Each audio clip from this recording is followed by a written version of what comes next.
The Bad Cats have hit a little bit of a rut recently. 3 straight losses as they drop the series to the Hutch Monarchs 3-1.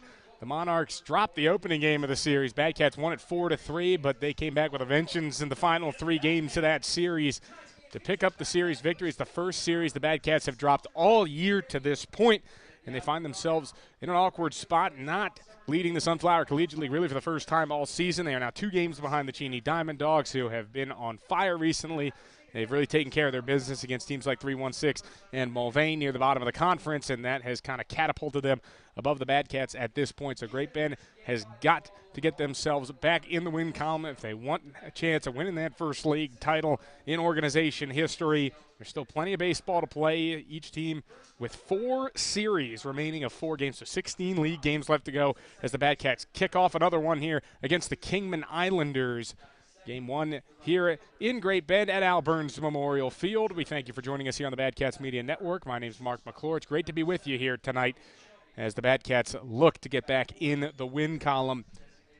David Stewart takes the ball for the Bad Cats. He came in relief in his last game. He'll get a start here today against Kingman. He'll go up against Landon Sterling, a right-hander from Odessa.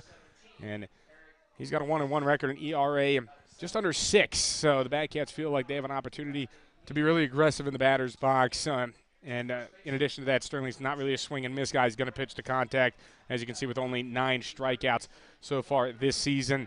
So the Bad Cats are going to have an opportunity to try and get things going again offensively. As you can see, it's been a little bit more of a struggle for this team recently when it comes to hitting the ball. Their average as a team is down to 266, but they've been able to manufacture runs mostly based on their ability to steal bases. They have 70 stolen bases at this point in the season, which is very impressive, and they're going up against a weak hitting offense in Kingman. 235 for them as a group. So the Bad Cats feel like they can really have a good chance to get back in the win column today, but the last thing you can do is underestimate an opponent, particularly after you've lost 3 games in a row. So that's how it kind of turns out for the Bad Cats going into this game. We'll give you the starting lineups, and we will start with the visiting Kingman Islanders. Batting orders are presented by Victory Barber Shop. Jesus Cruz is smoking the ball right now in that leadoff position, hitting .421 for the Islanders. But outside of that, there's not a lot of dangerous bats in this lineup. He's the only guy hitting over 300 to this point of the season. So, again, if you can kind of get around him, you have a chance to be successful on the mound. Pitch to contact, don't walk anybody. That's going to be the idea for David Stewart on the mound. But it goes to Gavin Jarovich, Hogan Shelby, Brendan McBeth, the DH, Ezra Farmer, Eric Fufulis, Bradley Neal, Fabian Perez, and Gavin Barata rounds out the group for the Kingman Islanders. Here's how the Cats will do it. A little bit of a different look here for Roger Ward and company. Alex Rogers will lead it off, still just DHing the ankle, not 100%, not enough to play in the outfield. Will be followed by Hunter Gotro, and then Roger Ward going with 4 straight lefties: Bodie Waller, Kyle Gates, Cy Schumacher, and Adam Musto. And then rounding out the group will be Dawson French, Dre Amaro, and Jojo Nieves. So Riley Silva getting the day off today after several starts in a row. See how this group can do against Landon Sterling in this one. As we're going to step aside here on the Bad Cats Media Network as we're just about ready for the national anthem here at Al Burns Memorial Field. And when we come back, we'll have first pitch of the series opener between the Great Bend Bad Cats and Kingman Islanders.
Time to play some baseball here in Great Bend. The Bad Cats and the Kingman Islanders getting ready to open up a four-game series. The Islanders come in 7th in the SCL.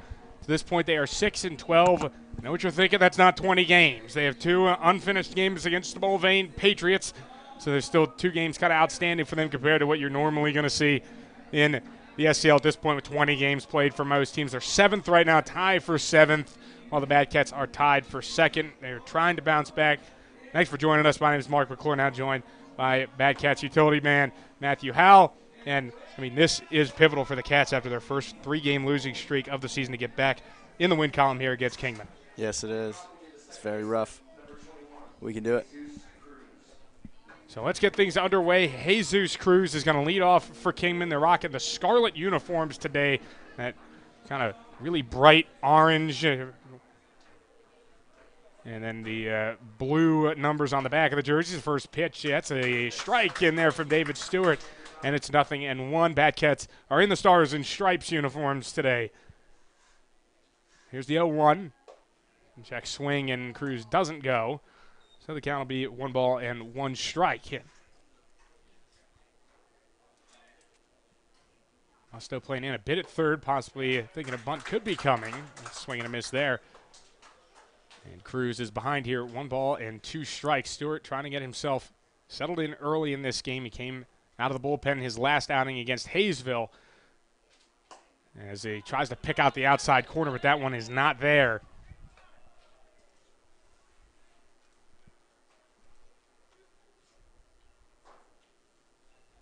Right-hander ready into his motion. Swing and a miss, and he got him. So Stewart starts off this outing right with a strikeout of Jesus Cruz, arguably the most dangerous bat in the lineup for the Islanders. That last outing for David Stewart, that was on the 23rd of June. 2 1/3, 3 runs on 4 hits. 2 of those runs were in 1 walk, 4 strikeouts. Could have been worse for him. He had to work out of some trouble in that one, as that brings up Gavin Jarovich. And this first pitch misses outside.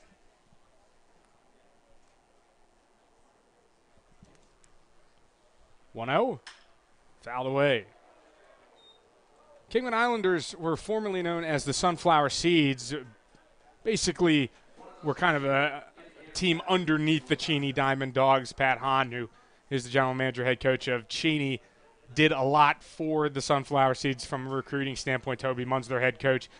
Worked with them for 2 years. The league kind of needed another team to work with, as this is hit back towards the middle. Gotro going to try and make a play on it, but it sneaks up the middle for a base hit. And Jarovich with the first knock of the game for Kingman.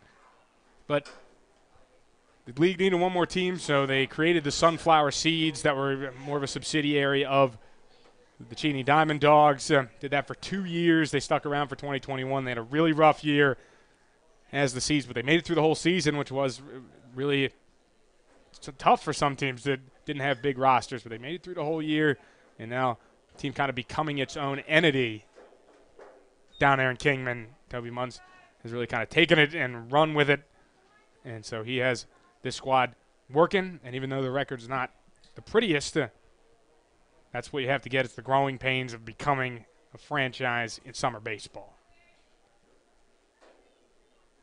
The 1-0 pitch coming, and this is down low, gets away a little bit from Cy Schumacher, and Gavin Jarovich gets to second base, and now Hogan Shelby, who's out the plate, has a chance to drive in a run.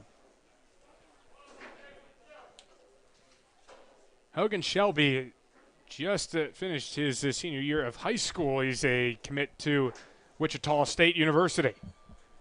So he'll be a shocker next season, trying to help that program build after a rough season. Stewart behind 2-0. Here's the pitch to Shelby. And the outside corner's not there. So it's 3 balls and no strikes.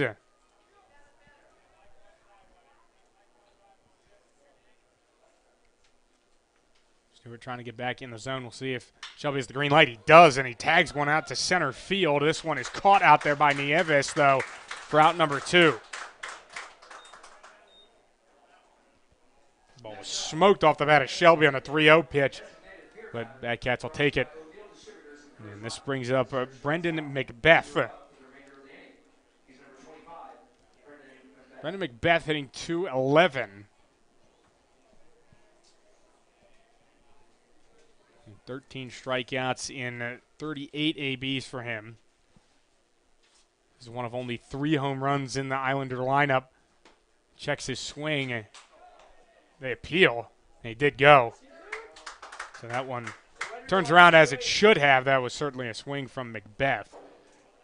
Introducing the umpires for today's game, Anthony Perez, a.k.a. Chewy, as they call him behind the plate. Brian Davis is in the field. We see Stewart step off here, do the pump fake throw back towards second. And we are ready to go again.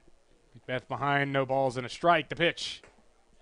And that one gets through Cy Schumacher to the backstop, and that gets Jarovich over to third base. So now he's 90 feet away from giving the Islanders the lead here in the first inning. As we've seen 2 go to the backstop, not a surprise to see Cy go out and talk with David. Possibly a little bit of a crossover there. Yeah, that's something Cy likes to do when you're not throwing strikes. He goes out and talks to you, make sure you figure it out. Cy really tries to get good relationships with his pitchers. It's something that can be challenging in summer ball because, again, you're talking about guys that are new that you haven't really been exposed to, and even a month into the season, Cy's probably only caught every pitcher once or twice at most. 1-1, and that's on the outside corner. 1 ball and 2 strikes. Stewart a pitch away from getting out of this.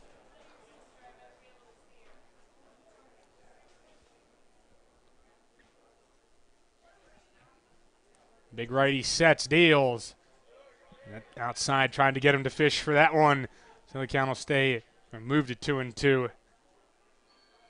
David will take a moment to collect himself, step off the back of the mound.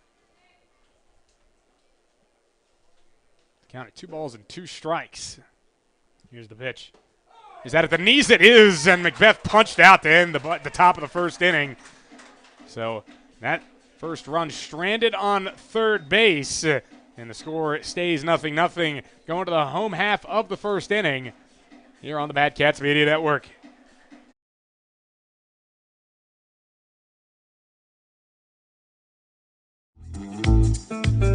This is your third baseman, Adam Musto, and you're watching Bat Cats Baseball on Bat Cats Media Network.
We are back here in Great Bend, where the Bad Cats and Kingman Islanders have no score through half of an inning.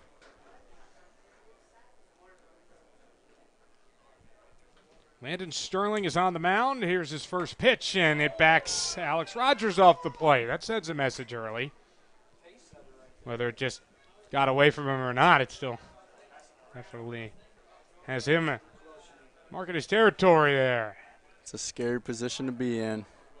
Definitely puts a target on your back early after one pitch. The second one, pretty much the exact opposite. Could have been farther outside.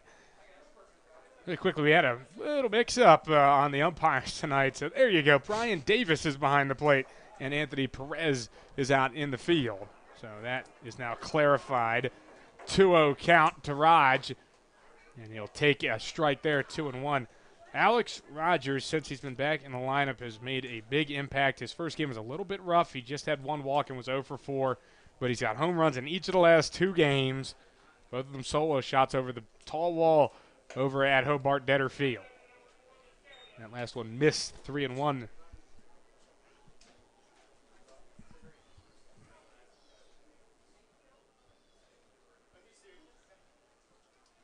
It'll be 3 balls and 1 strike. Raj can certainly do damage on a count like this. But here he'll take one up high, and the Bad Cats get a leadoff base runner. Alex Rogers draws the walk. And this will bring up Hunter Gotro. Takes a big hop in the lineup here for today's game. He was the 9-hole hitter yesterday, and he'll slide up to the 2 spot. Yesterday he went 1 for 4 with an infield hit in the 9th inning, but the Bad Cats couldn't really do anything against the Hutch Monarchs. Dropping at 7-3 after they took a 3-0 lead, but Sawyer Thornhill took all the wind out of their sails with a grand slam in the 2nd inning. Raj dives back in safely.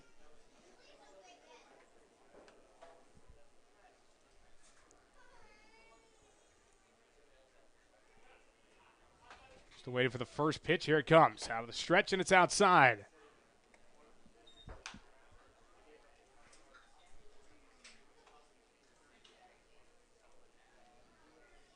Raj, a big contributor to the Bad Cats, leading the SCL in stolen bases with 70. He has 12 despite only playing 15 games. Again, they'll throw over on him. Just back in safely. Could definitely be a day for the right-handed hitters with the wind really blowing out to left today. And this one misses a snap throw down, and Raj again back in. They certainly are keeping their eye on him. Yeah, but very blustery, blown out to left field, gusts up to 20 miles an hour. It's a blazing hot 95, but it feels like it's closer to 100. Might get a little relief as the sun goes down, but those days of 82, the last few, are in the past now as Raj is on the move. Here's throw down from Fufalits, and it's on the wrong side of the bag. Rogers does it again, stealing another bag. Ankle getting healthier and healthier every day.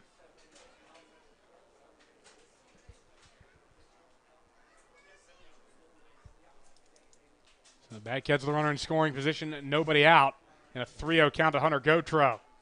Here's the pitch to him. He squares to bunt, and he'll take a strike. Not surprised to see Roger Ward kind of break out some of the small ball tactics early in this game, especially after the team's been struggling to score the last few games. That's very true. Runners in scoring position. We just haven't been able to capitalize with the hits. 3-1. We'll see if they let Gotro swing here. So that'll just take it down low, ball 4. And the Bad Cats cooking with gas here in the bottom of the 1st inning. 2 on, not out. That puts 2 on for the first baseman, number 30, Bodie Waller. Landon Sterling finds himself in a tough spot. This is coming from a guy that actually doesn't walk that many batters, whether he's getting chases or the control's not there in this one. It's been a struggle.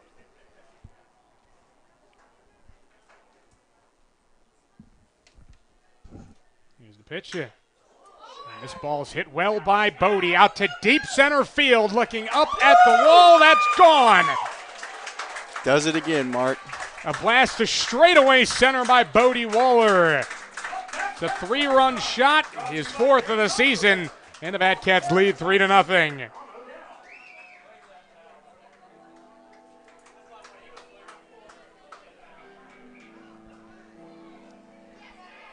Batcats take the early lead on Kingman. Bodie took advantage of a mistake there. Number 17, Kyle Gates. Can't miss the fastball over the plate to one of those guys. That's kind of trouble you can run into. You're walking a couple guys just try and groove one to get it over the plate and will get me over fastball, and it ends up out of the ballpark. First pitch swinging a foul ball from Kyle Gates. More runs scored by the Batcats, sponsored by Coldwell Banker Self Real Estate. Guiding you home.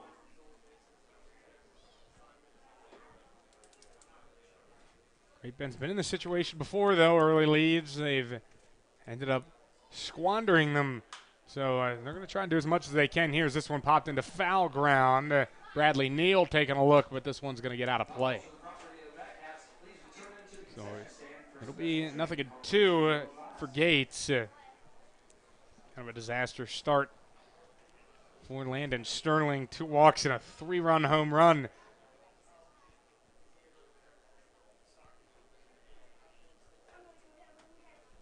So it'll be an 0-2. Ooh, that one missed somewhere.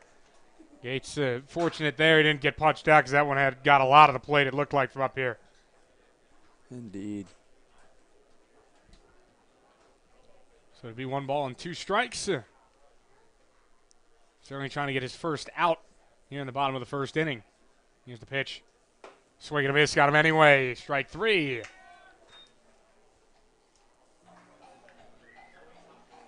And this will bring up Cy Schumacher. The catcher. Always great when he plays at home.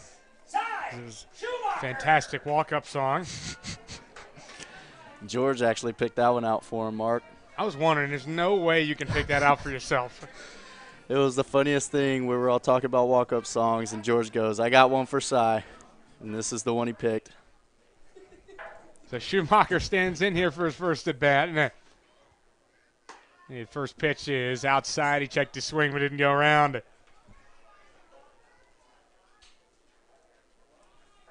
Schumacher hitting a respectable 273 at this point of the season. Pretty much in a catcher platoon with Connor Allen getting back-to-back starts. That one's inside 2-0. The reason that Roger Ward did that was because Batcats are throwing newcomer Peyton Tinkler tomorrow from Southern Illinois University. Used to play at Barton.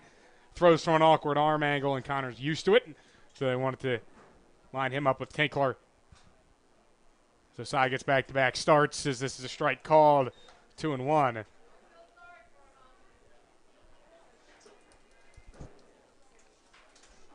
One out, bottom of the first inning. Cats lead 3-0, powered by Bodie Waller's 3-run home run.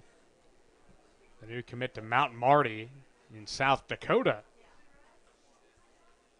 Here's the 2-1. That's not there. 3 balls and 1 strike, and now to Schumacher. Gets a chance to take a big cut here if he wants to. Don't normally see massive swings from Cy. The pitch, and he tried to catch one upstairs. This one popped into foul ground, and that will get out of play.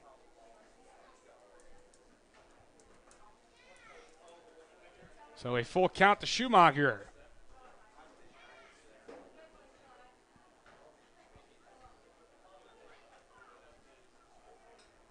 Right-handed Sterling will kick and deal, and he'll get Schumacher swinging there. Back-to-back strikeouts after giving up that 3-run home run for Sterling. And this will bring up Adam Musto. Number 13, AJ Musto.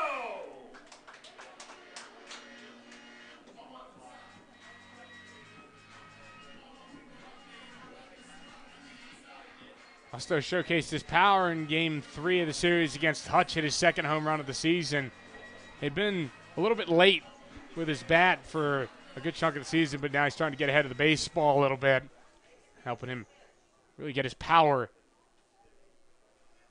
First pitch to him. He fouls this one off. It'll be 0-1.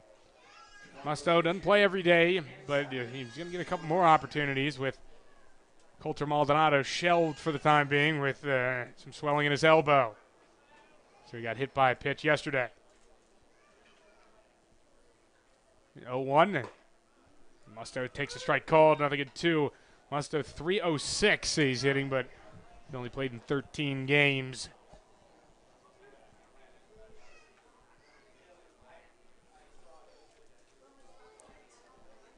Probably good for him, though, getting to play in Hutch, where he will be playing for the remainder of his junior college career. He's committed to Hutch JUCO, be a Blue Dragon, so getting an opportunity to see the field and all the facilities down there certainly helped him kind of get a feel for it, so he has a little bit of an advantage going into the fall semester. 1-2.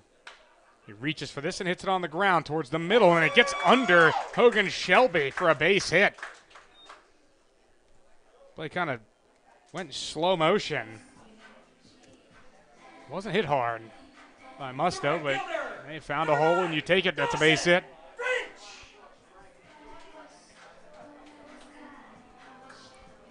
So the inning continues for Dawson French, who really is trying to get himself going. 154 batting average. This will be his 40th at bat.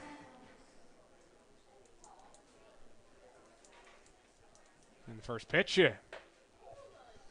going inside to Dawson. 1 ball, no strikes. He started yesterday and he went 0 for 4 with 2 strikeouts.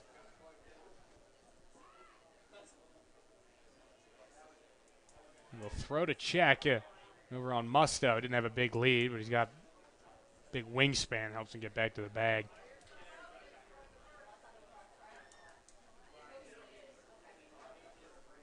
Sterling trying to get out of what has been a tough inning so far. A lot of pitches. 1-0. Outside, 2-0.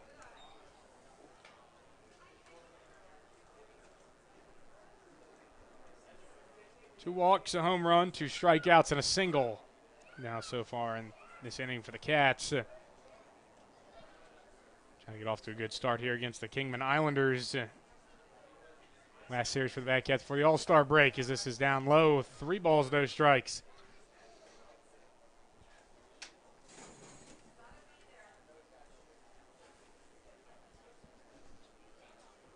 Sterling going to try and catch his breath here going off the back of the mound.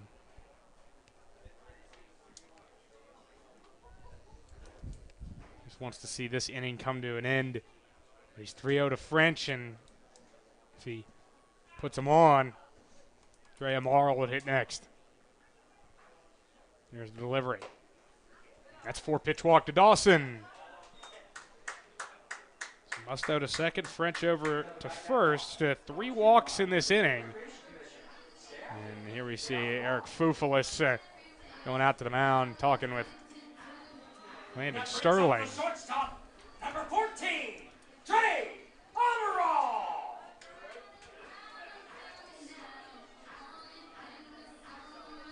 So Amaral comes to the plate. He's been getting more consistent starts at shortstop after a long absence. With an injury in his throwing arm.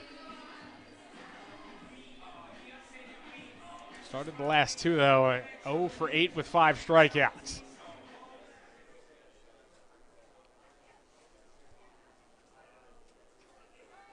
As we see a step off here and a fake throw to second by Sterling.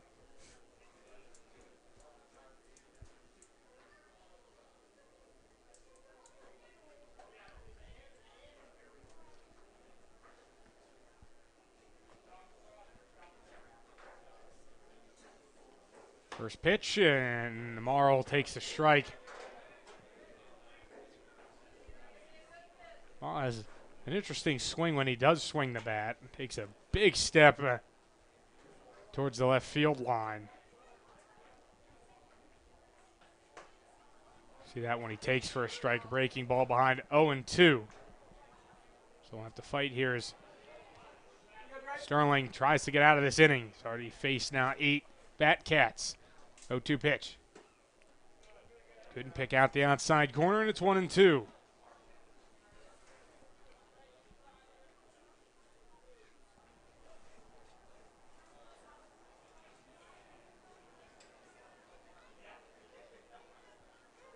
Sterling ready to deliver, and the pitch.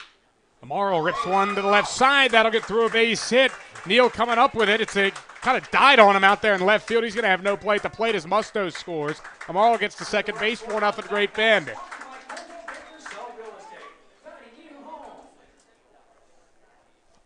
Amaro breaks that 0 for 8 streak.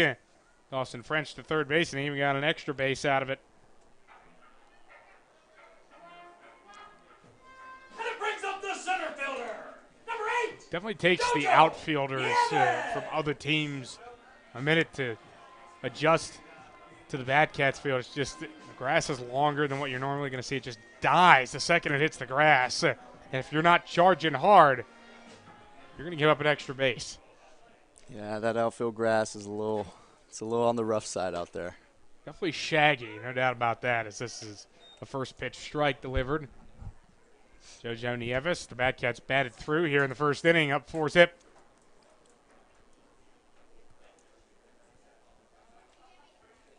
Nieves getting the nod after the day off yesterday.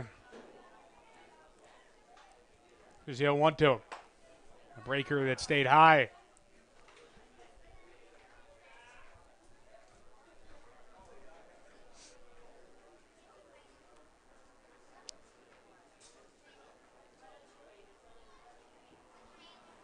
Nieves had a 2-hit outing in the Batcats' loss last time they were here at Al Burns on June the 27th against those Hutch Monarchs.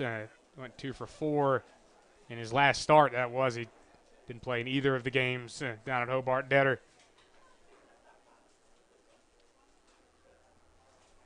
He gets a 2-1 pitch here inside, 3-1.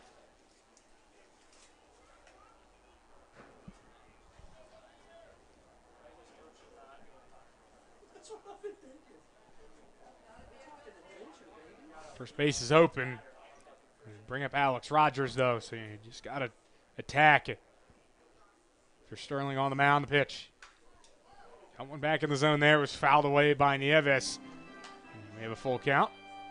Definitely got to be careful if Rogers comes up. He got some sneaky pop in that swing. It's not a guy you'd think it would be a home run threat, but as a leadoff guy, certainly has it. 3 home runs already this season. 3-2 pitch to Nieves. He turns on it and hits it well out to left field. But Neal is going to have this one hang up just enough to make the catch out there. And that finally puts an end to this inning as Landon Sterling gives up 4 runs in his first inning of work. And the Batcats have the early lead as we go to the second inning here on the Batcats Media Network. This is Batcats pitcher Dash Albus. You're watching Batcats baseball on the Batcats Media Network.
So the Batcats have an early lead here in Great Bend. 4-0 the score in the second inning.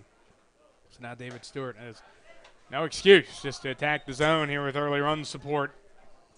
We'll see how he does against 5, 6, 7 for the Kingman Islanders, starting with Ezra Farmer. First 2 pitches miss. And it'll be 2 balls and no strikes.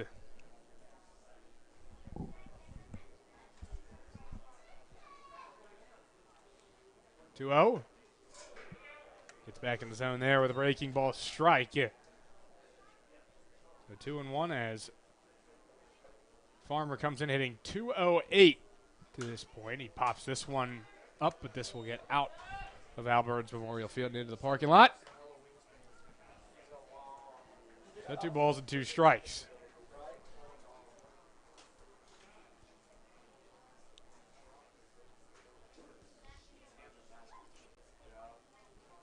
The 2-2, and this one hit well out to right center field. Nieves running. He's back at the track. He makes the catch before he crashes into the fence.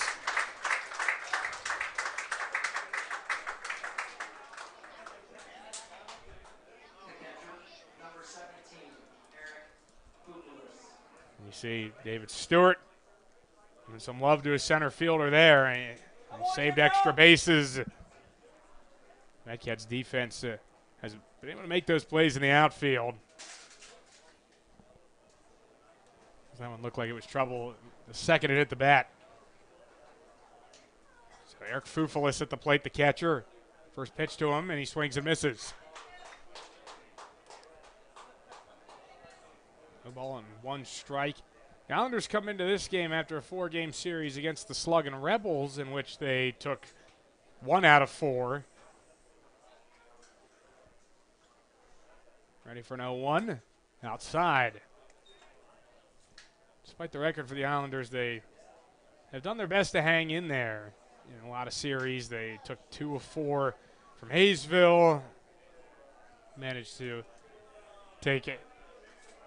It ended up being 1 of 4 against the Lobos as this one flared out to left field by Fufulis and caught by Gates for the second out. They did get swept by Cheney, but that's a tough squad up there. And again, still a building team. They did hang in there 1 game, 9-8 loss down the Cheney Sports Complex, but otherwise all 3 other games were run rules. Against Mulvane, they only played twice, and they won twice against the Patriots, and then finished that up, as I said, with the Sluggin' Rebels taking 1 of 4. So they've only been swept once this season.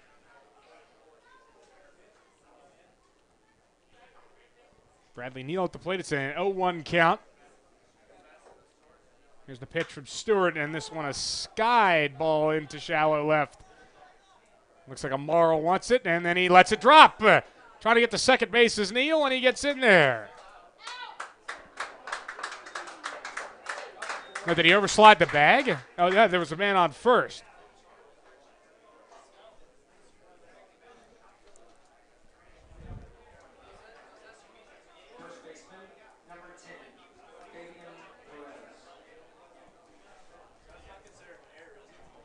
So that's a fielder's choice for Neal.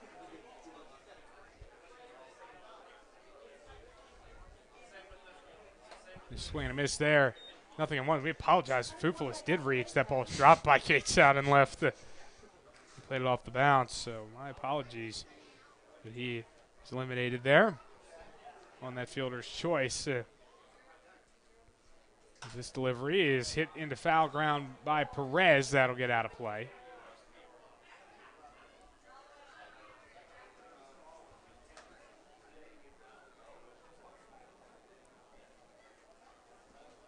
So now there's 2 outs. Perez at the plate, Bradley Neal on first after Fufulis reached on that single.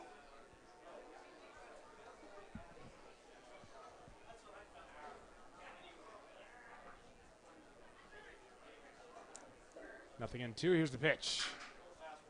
That's away from Perez at the plate. Now 1-2.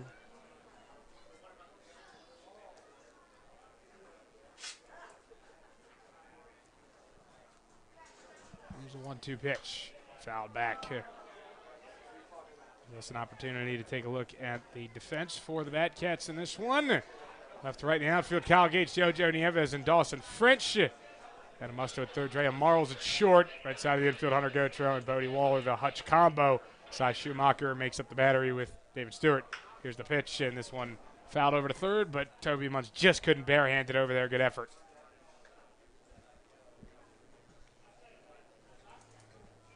One ball, 2 strikes, says Stewart takes a step off the back of the mound.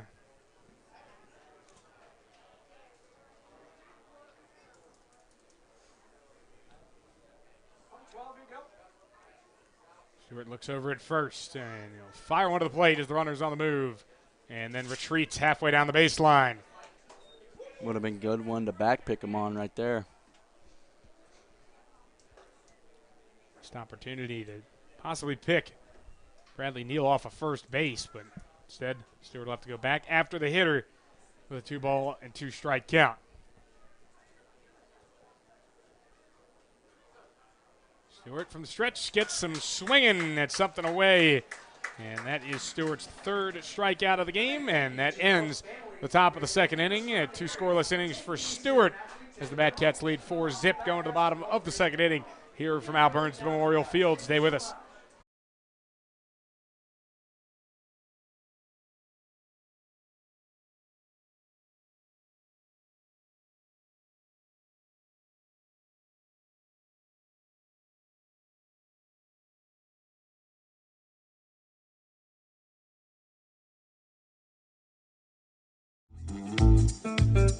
This is outfielder Kyle Gates, and you're watching Batcats Baseball on the Batcats Media Network.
Batcats trying to do some more damage here. Bottom of the second inning, they already lead 4-0 over the Kingman Islanders and have already shown an ability to hit Islanders starter Landon Sterling.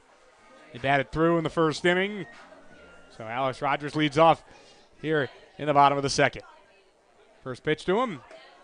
Watches it outside. 1 ball and no strikes. He walked his first time around. 3 Batcats walked in that first inning.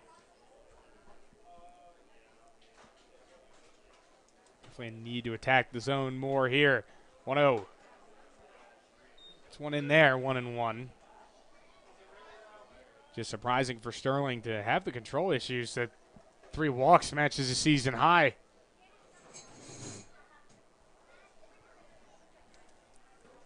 One, and Rogers hits one towards right center field. This one's trouble with Rogers' speed. It gets out towards the fence. Rogers is going to stop at second base with a double. Thought it could have been 3 bases, maybe with a healthy ankle.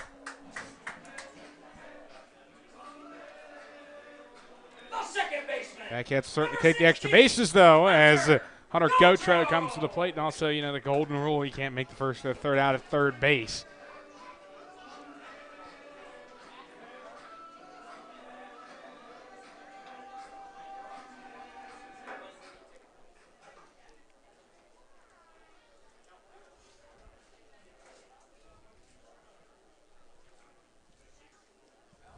So Gautreaux steps in. He walked his first time.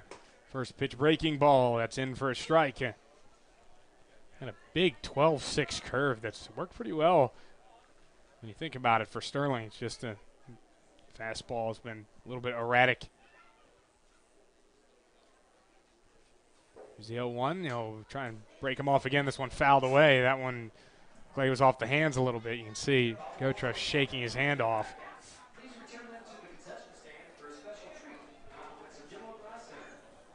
You're looking at Sterling. He pitched 14 innings coming into this game, only 9 walks, or 6 walks, so even less.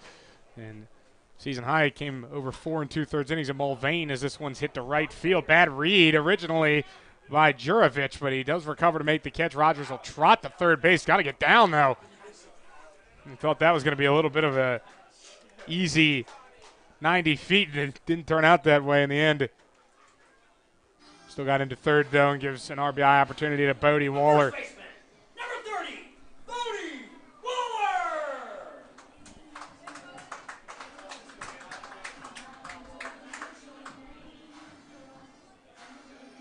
Waller, a 3-run home run. Back in the first. See how they pitch him this time. Is the first pitch. He lines foul.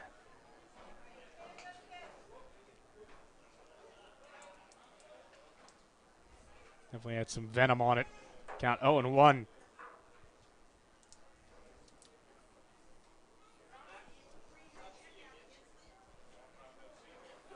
Ready? Here's the 0-1 pitch. And he gets under this one a little bit. He had enough barrel on it, but this one's going to hang up in right center field. It'll be caught by Farmer. Coming to the plate is Rogers, and it's a sacrifice fly for Bodie Waller, doing his job there to increase the Batcat lead to 5-zip. Just missed that one. And it looked like it had it again, but just the launch angle was wrong for Waller.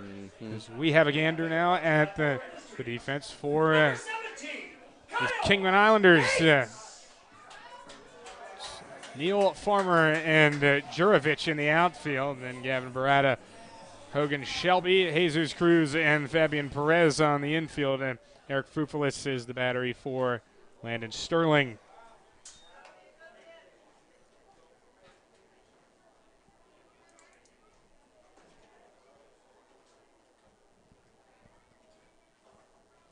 A ball, 1 strike. Count the pitch.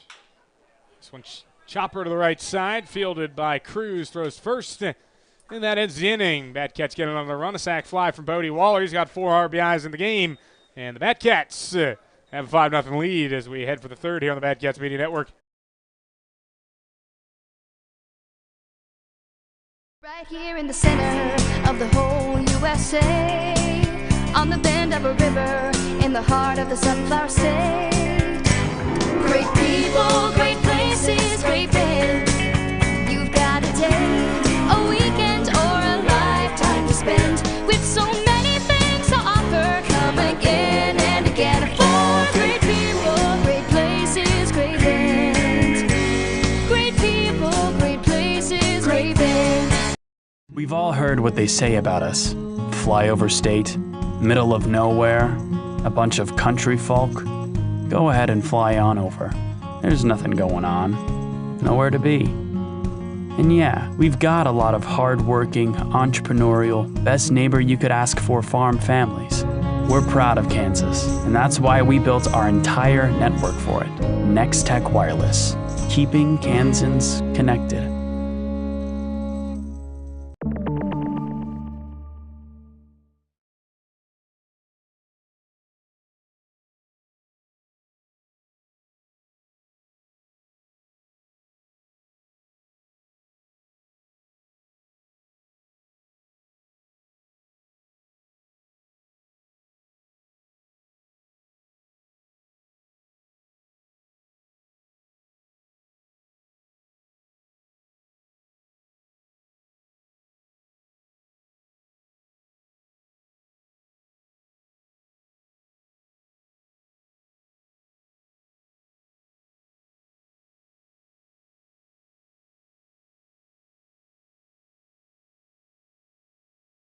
Man.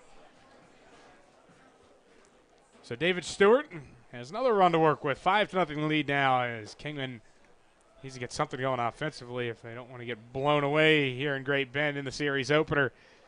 Gavin Barata leads off, the left-handed hitting third baseman. First pitch missed. Second pitch did not. Caught the outside corner.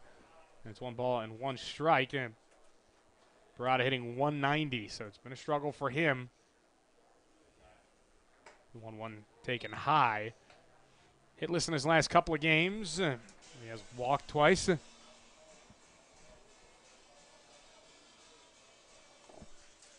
Here's a 2-1 pitch. Swing and a miss. As Barato's way out in front of that one. So the count is 2 balls and 2 strikes. Stewart been working efficiently for the most part. He's seen 4 batters in both the first and the second innings. That's up and away, 3-2. So we have a full count here to Barada as the Islanders look. He had a leadoff base runner, and that one misses away. So Barada works the walk. That's the first walk allowed by David Stewart here in this one. See if the Islanders have anything that can work for them. With the runner on and nobody out, Jesus Cruz at the plate, who certainly can lay down a bunt and beat it out. Must have was noticing it last time. He took a couple of steps up here. He's playing more at normal depth at third.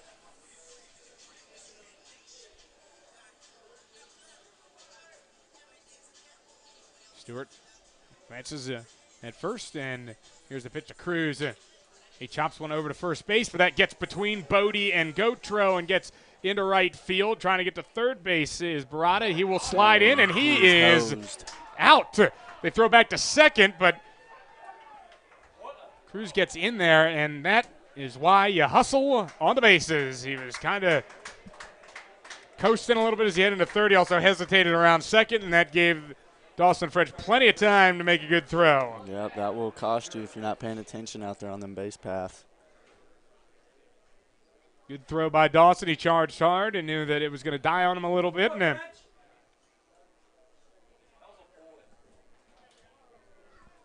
so Cruz is on second base, but looking at it, you feel like if you're Kingman, you have 2 on and none out.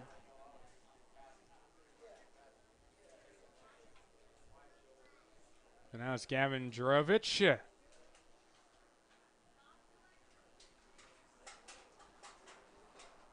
Stewart delivers his first pitch, and it slides too far outside. 1-0.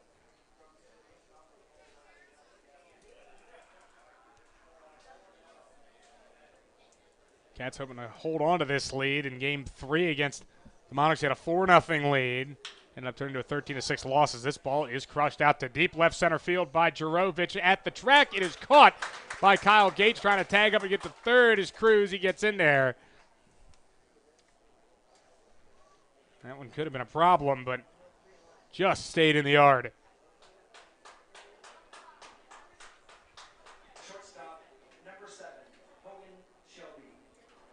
The Bad Cats had a 4-0 lead against Hutch in Game 3. Ended up turning into a 13-6 loss, and then they had a 3-0 lead in Game 4 that turned into a 7-3 loss. Want to hold on to this one with Hogan Shelby at the plate. First pitch to him. Here's the ball. Got to hit 3-0 in his first at-bat, and he was swinging on the 3-0 pitch. He hit a line drive, but fortunately for him was right to Jojo Nieves. 1-0 from David Stewart. It's a swing and a miss there, 1-1. That one just kind of dropped off the table on Shelby.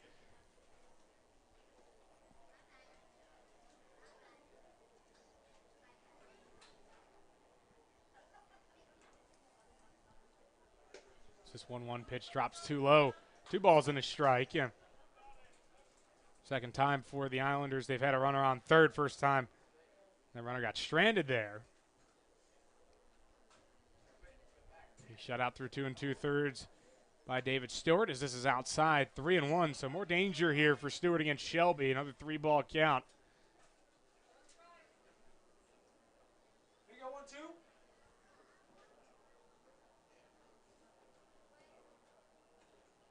Stewart has what he wants and the pitch. And this one smoked to shortstop, played off a bounce by Dre Amaro. The throw is right where it needs to be, and Waller able to stretch to get it. And that is out number 3 as Shelby. Some tough luck. 2 lineouts for him in this one, and the Bad Cats lead it 5-zip as we go to the home half of the third here from Great Bend.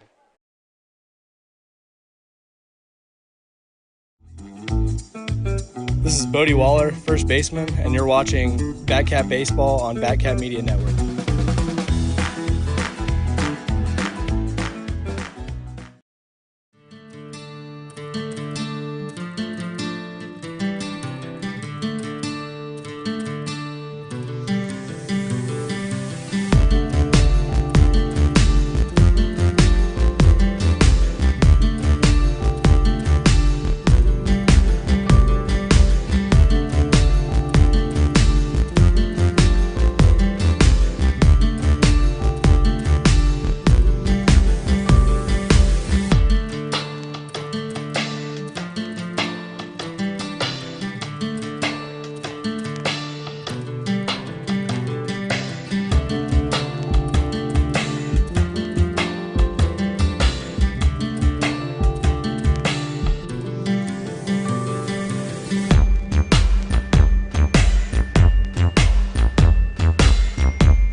Cy Schumacher will lead it off for the Cats here in the bottom of the third. They've been already with a sizable advantage, 5-0. First pitch misses to Schumacher, who's 0 for 1 with a strikeout.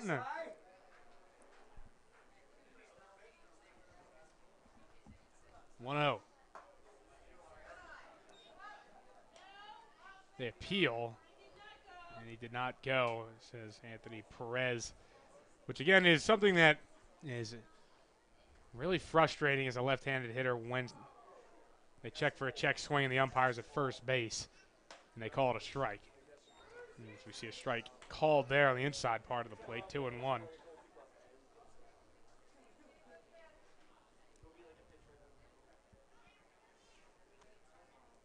And Sterling still on the up for the Islanders. This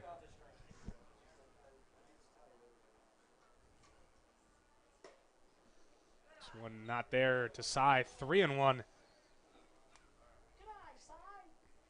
Schumacher, one of the guys kind of bucking the trend of catchers that you don't have to be 6'3" to be a good catcher. Schumacher under 5'10" as the 3-1 pitch comes in and ropes it foul by first base coach Zach Dobbins.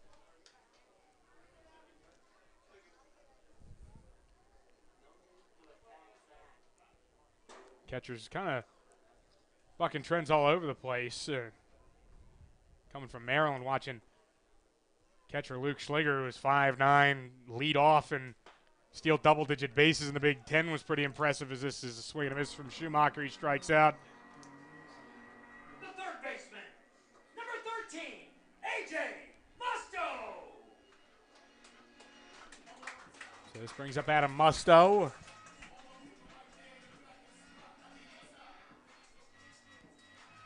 Man they call Ozzy steps in. Good play on words there, I must say. Base hit up the middle for him. First time facing off against Sterling. First pitch is low. Ball, no strikes.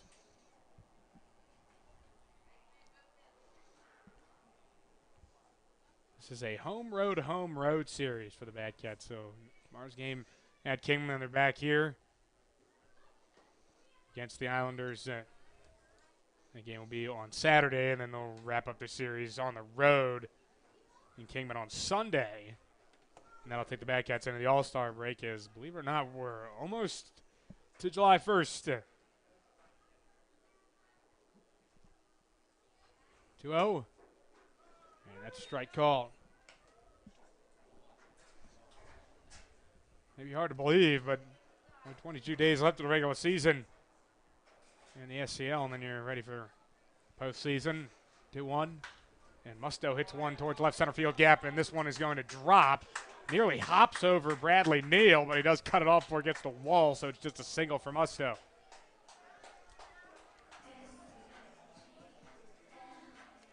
And this brings up Dawson French, who walked his first time up.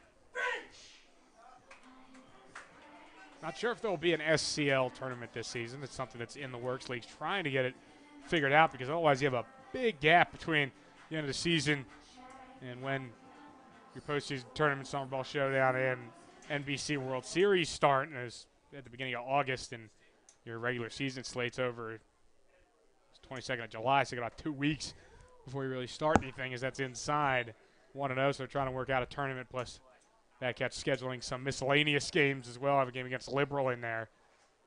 Bad Cats didn't play the BJs last year.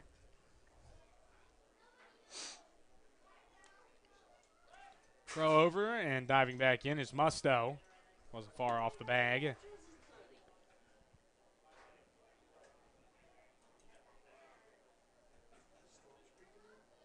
Want to know to French.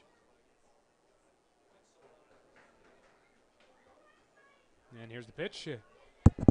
Down low, away a little bit from Fufulis, and quickly off to the races was Adam Musto. He's into second.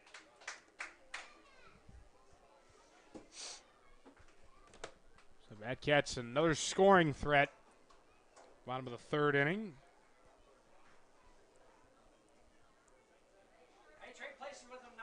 Cloud starting to roll in here Mount Burns Memorial Field got a little bit of sun, but no rain expected. Just more intense humidity through the rest of the week. Yeah.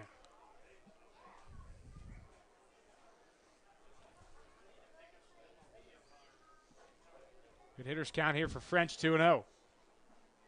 Sterling, big leg kick deals. Gets a strike in there. Will get me over fastball, 2-1.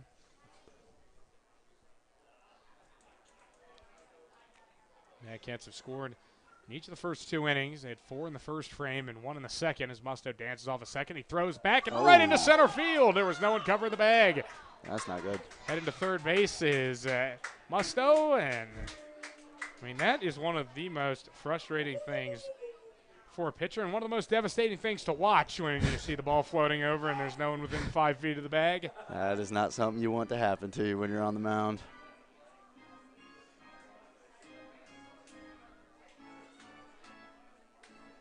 The question that you never really know who that's on, if there was no one there to cover the bag or if there's supposed to be a sign for a throwback. Either way, the infield combo of Hogan, Shelby, Jesus Cruz won't be proud of that. Here's the 2-1 pitch, and down low. 3 balls and 1 strike.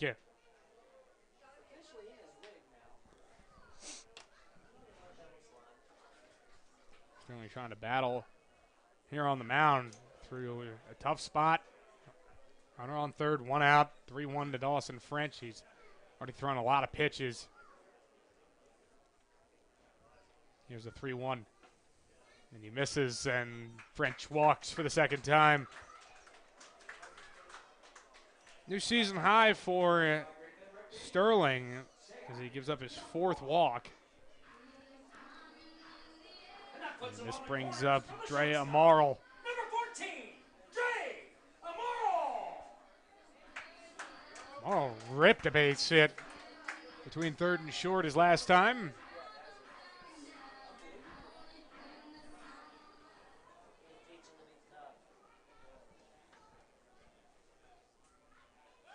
Throw over to check. But diving back in is French. It's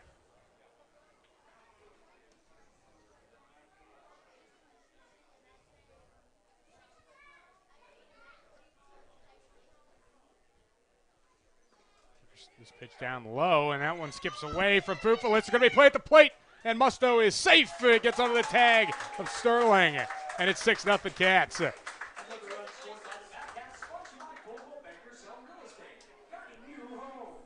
What a slide by Musto right there to get under that tag. Needed every inch of his frame to get in there. Yes, indeed. And now here's Toby Munns. He's standing over Brian Davis. Wants an explanation of that. He thought the throw beat Musto, and it looked like it did. It was a really close play. Davis seemed convinced because he really a nonchalant safe signal. As Munns very upset here.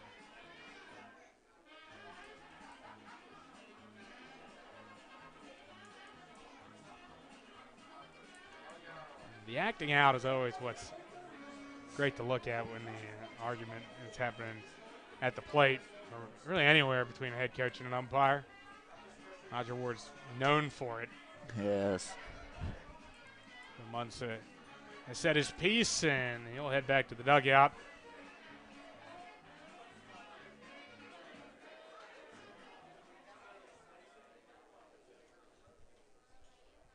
It's a 1-ball, no strike count after that one got to the backstop. And Dawson French on second. Amaral at the plate, and the Cats now lead 6-0. Here's the pitch. Dre gets under this one, but it's got carry out to left field. Not going to have enough as Neal makes the catch. Trying to tag his French is going to be an aggressive tag, but the throw's a little bit offline, and he gets in.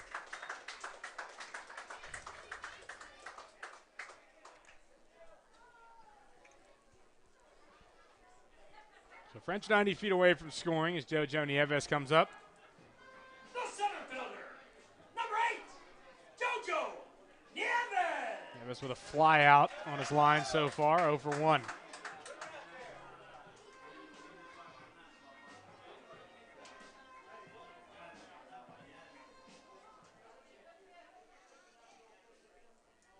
Here's the first pitch to Nieves, and he fouls it off. It's no balls and a strike. Batcats in command, bottom of the third. Lead at 6-0 over the Kingman Islanders in game 1 of this series, last series for the Cats before the All-Star break. That one's outside, 1-1. Batcats Final Four series here against the Islanders, and then after the All-Star break, it'll be Derby, then Cheney, then Wichita.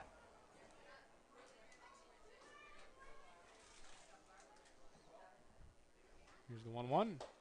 Inside Nieves, 2 balls and a strike.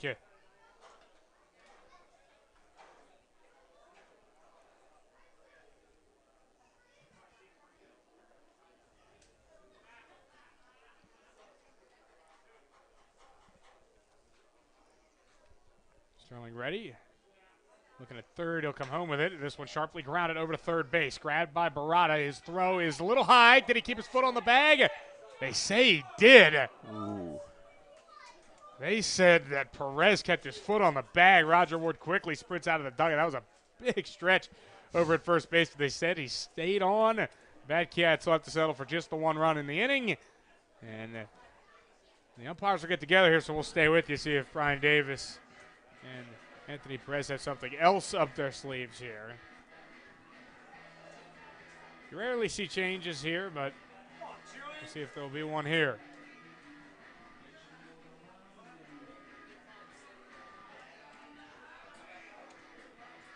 So it looks like we're going to be heading for the 4th inning, and we are after they uphold the call of out.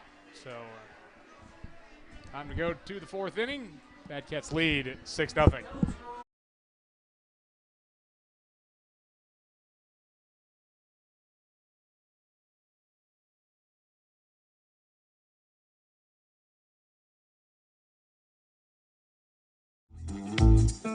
This is Alex Rogers. You're watching Batcat Baseball on the Batcat Media Network.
Batcats ready to work again defensively against these Kingman Islanders as the first pitch is in for strike, 0-1. And this next pitch is going to be tagged out to center field by Macbeth.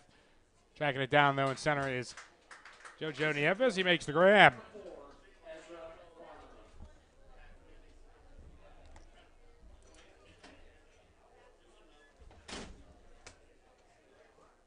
So Macbeth starts off the road half of the 4th inning with a flyout, and that brings up Ezra Farmer, the center fielder. Here's the first pitch to him. It's outside, 1-0. Stewart's been strong so far. He's given up a hit in each of the first 3 innings, but he's worked around all of it so far. That one's outside, 2-0. Islanders have left 3 on base to this point. Haven't really threatened too much. Those heads down low, 3-0. Only real shot was in that 3rd inning. They had a walk, and then Jesus Cruz hit one to right, but Gavin Barada, who drew that walk, got thrown out, coasted into 3rd. Stone cold take there by Farmer. And that's a strike, 3-1. Thank you for joining us here on the Batcats Media Network. Mark McClure joined by Matthew Howell. Here's the 3-1 pitch to Farmer outside, 5-pitch walk. Good to be here, Mark. First time doing this. Pretty cool. It's been great getting the players up here. I think that they provide a really great perspective of what they're seeing on the field. Plus, they always have the scoop on the guys. We do. What's going we do. on.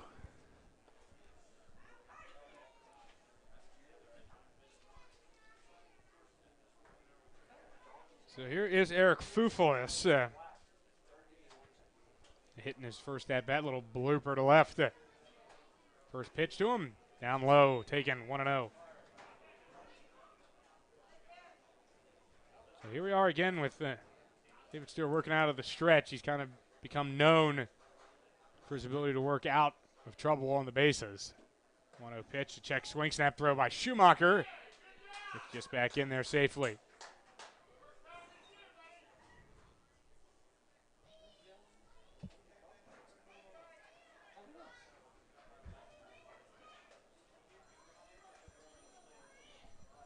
So we're set 2-0. Fufulis at the plate.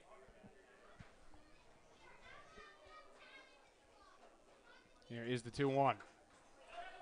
That one gets past Schumacher. It was down low. Coasting into second is Farmer. He's in scoring position.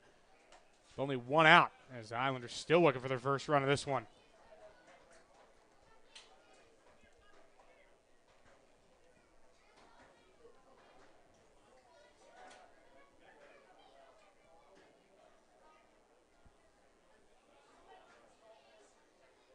Three balls, no strikes to Fufulis. The pitch takes ball 4, 2 on.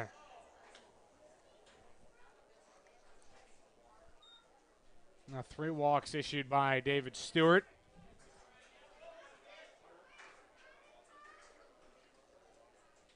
See if the Islanders can get on the board here. Right, their best opportunity. This has been their first time with 2 guys on all night. Bradley Neal at the plate, the left fielder. First pitch missed outside, 1-0. Neal hit into a awkward fielder's choice last time up. He hit a pop-up that should have been caught, but Dre Amaro let it drop. 1-0. A little bit of a makeup call there. That's a strike, 1-1.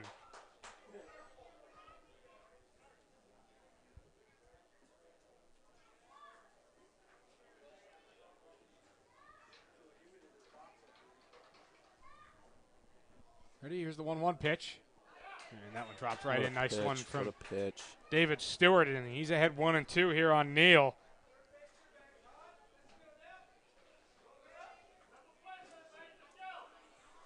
Looking for the strikeout or something on the ground. Could roll 2. Batcats. Feels like it's been a while since they've gotten themselves a double play. Here's the pitch. Down low. So it's 2 balls and 2 strikes.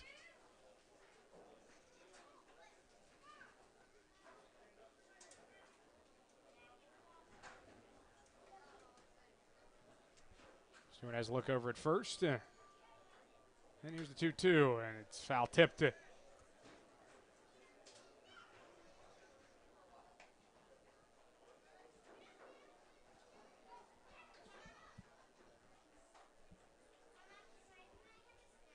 the count is 2-2 to Neal.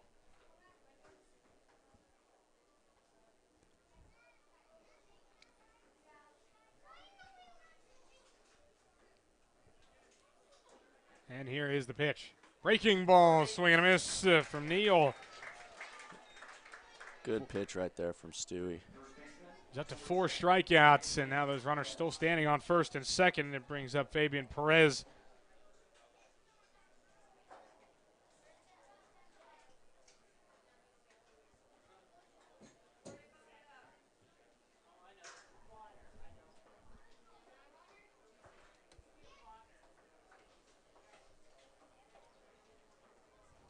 So it's Farmer on second, Fufulis on first. Here's the pitch to Perez, and a first pitch breaking ball. Starts David Stewart off with a strike. Now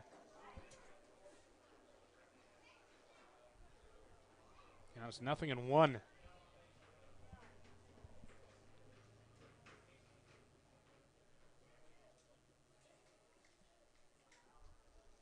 Deals, and this one popped up into foul ground. Bodie gave it a look, but that one out of play.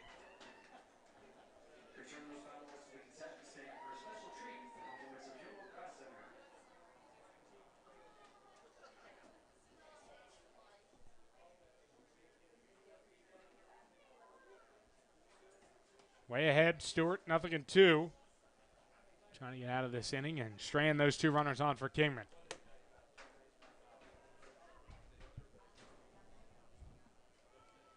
And the pitch. Breaking ball hit right back to Stewart. He fields it. Heads towards first, underhand flip to Bodie.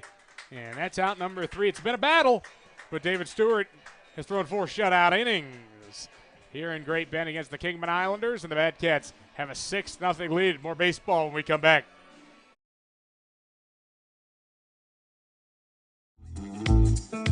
This is Batcats assistant coach Jonathan Mariani, and you're watching Batcats baseball on the Batcats Media Network.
Cats cruising so far against Kingman, up 6-0.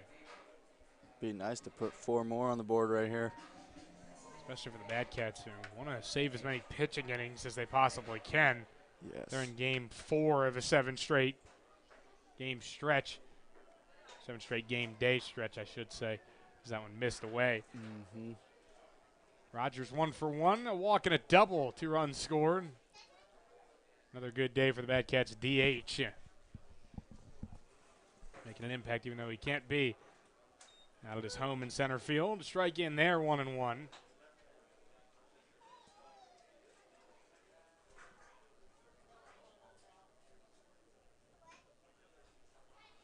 ball and 1 strike. Here's the pitch to Raj. He reaches for it, hits it towards the middle. This is always a tough play with Raj's speed. Well, it's even harder when you don't make the play out at shortstop as it gets away from Shelby. The second baseman, number 16, Hunter Gotro. This brings up Hunter Gotro.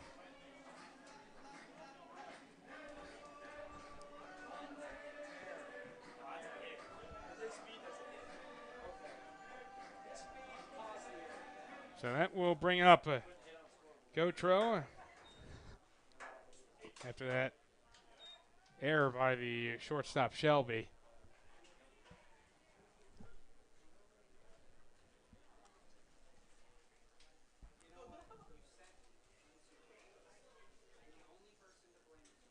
Oh for 1 Gotro as he hits this one out well towards left center field. That'll be a base hit. Gotro's first hit of the night, and the Bad Cats have 2 on. And this top of the order really doing work for Great Bend. Gotro, Rogers, and Waller. Now it'll be Bodie Waller, speaking of him.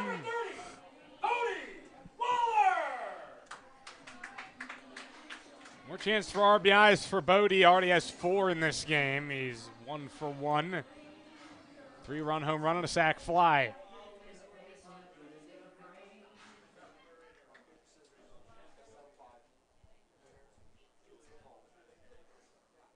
First pitch set as we see a fake throw back towards second. Not have been good to throw it out in the He outfield wanted to. again. Looked like he wanted to throw it, but No was able one to was hold there. back.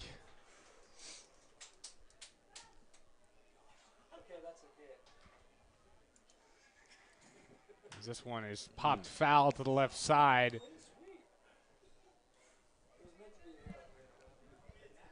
So it's 0-1.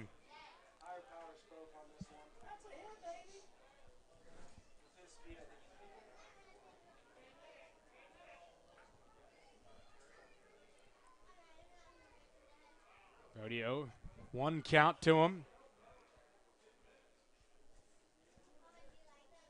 There's a set and the pitch, and he tags one out to center field. Immediately retreating is Farmer. It's back at the wall. It's gone. Second 3-run home run of the game for Bodie Waller. He has 7 RBIs, and the Batcats lead 9-0.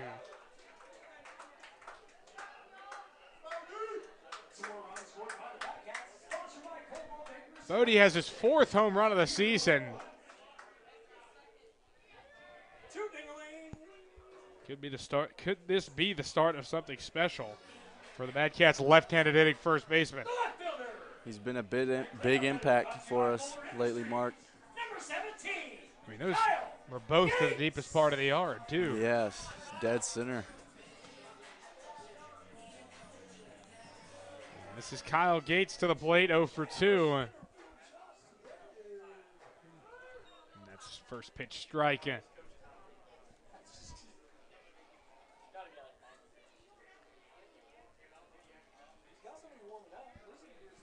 There's some action getting started down in the Kingman bullpen as a breaking ball get across there for a strike to Kyle Gates.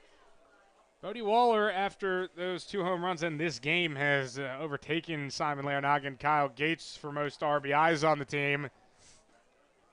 Now it's 22 to Gates and Larranaga's 21 each.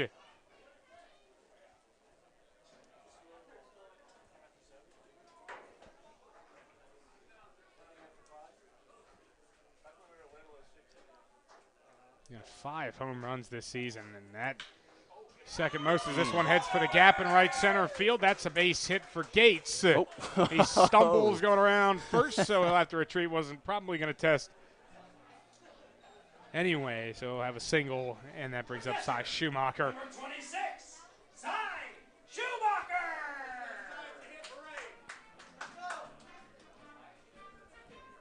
And we're going to see some time called here as we'll see Islanders coach Mike Mandarino head out.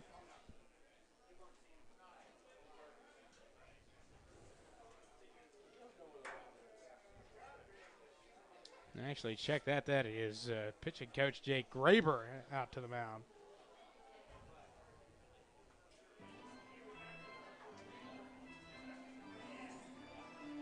Trying to get the most they can out of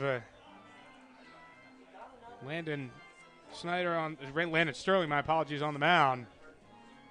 But you start to tell he's leaking him over the plate a little bit. And the Batcats are taking advantage. 4 straight Batcats have reached. This game's really fallen away from these Islanders.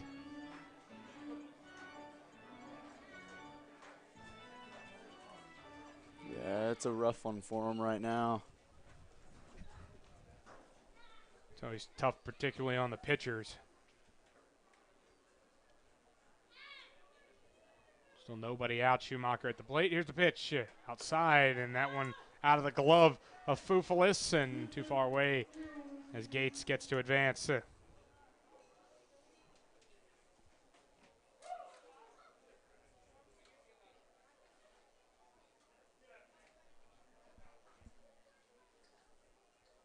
So Cy Schumacher will now have a 1-0 count on him. 2 strikeouts so far. Trying to get some better results here as this is a strike called on the outside corner, 1-1.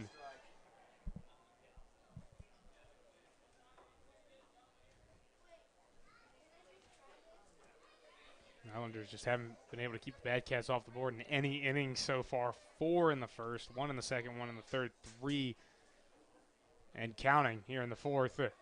1-1. That's outside 2-1. Where did it go, George? Which way did it go? Fufalis didn't know where that ball was.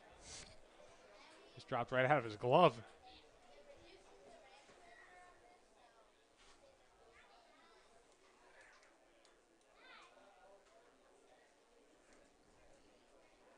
2-1. Schumacher. Chance to drive in the catch. 10th run of the game. That's outside. 3 balls and a strike. It's actually 2 Islanders warming up. 1 lefty, 1 righty.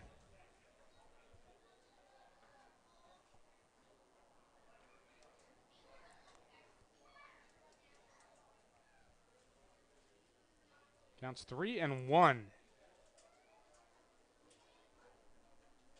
And here is Gates going. Throw down to third, and he's safe. In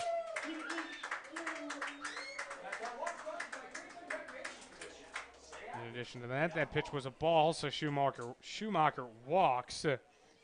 Now 5 walks. And will there be a move made here as we see Sterling frustrated, head off the back of the mound? I think he knows what's coming here. Coach Toby Munns comes out to the mound. He might be getting the shepherd's cane here.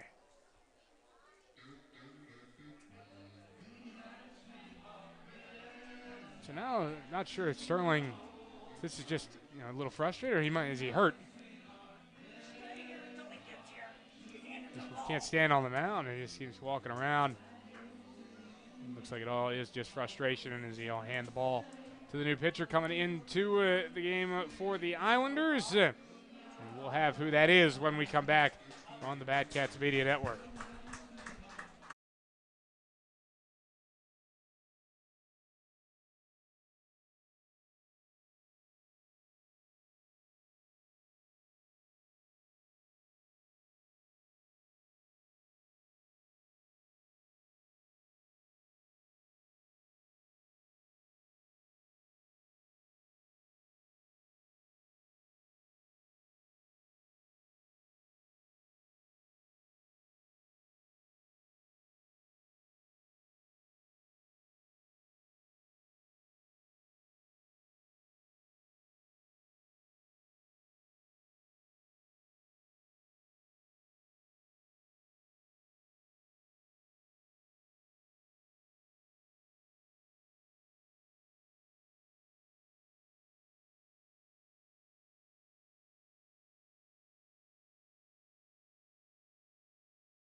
So we're back here on the Bad Cats Media Network, bottom of the 4th inning. There's still nobody out, and the Cats have him on the corners for Adam Musto. Ben Wallachek will check into the game for the Kingman Islanders. Day is done for Landon Sterling. Wallachek with a 5.62 ERA. This is his 7th appearance out of the pen. He's pitched 8 innings, 7 walks, 7 strikeouts, but he's given up 17 hits in those 8 innings. First pitch to Musto outside. And it's 1 ball and no strikes.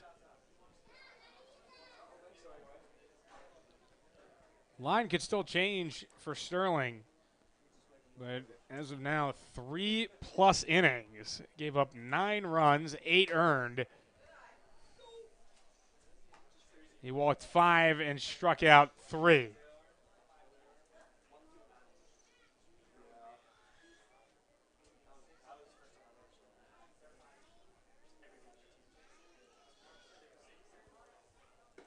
This is a strike to Musto. And the count's 2-1. Ended up surrendering as a whole 8 hits, and he's responsible for both runners on base.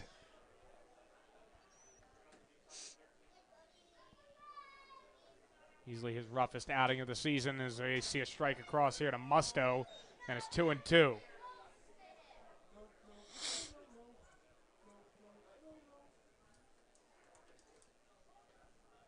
Musto 2 hits already. Single to left and a single to center. Wallachek is ready. Here's the pitch. Way inside. Almost hit him. So 3 balls and 2 strikes.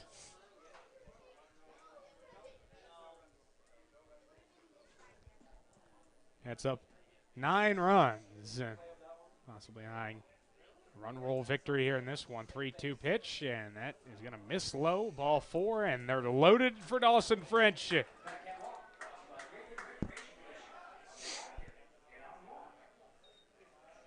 Sixth walk for the Bad Cats as a team. And that has kind of been the undoing here of the Islanders in this one. Well, the Bad Cats have done a good job being patient going in there. They have. And when the pitchers throw strikes, they're making them pay for it right now. So hopefully Frenchie does that right now, makes them pay. First pitch to Dawson. That one not near the zone. 1-0. Bad Cats already have a sizable lead. Now almost anything French would do in play would score a run. Infield's a double play depth.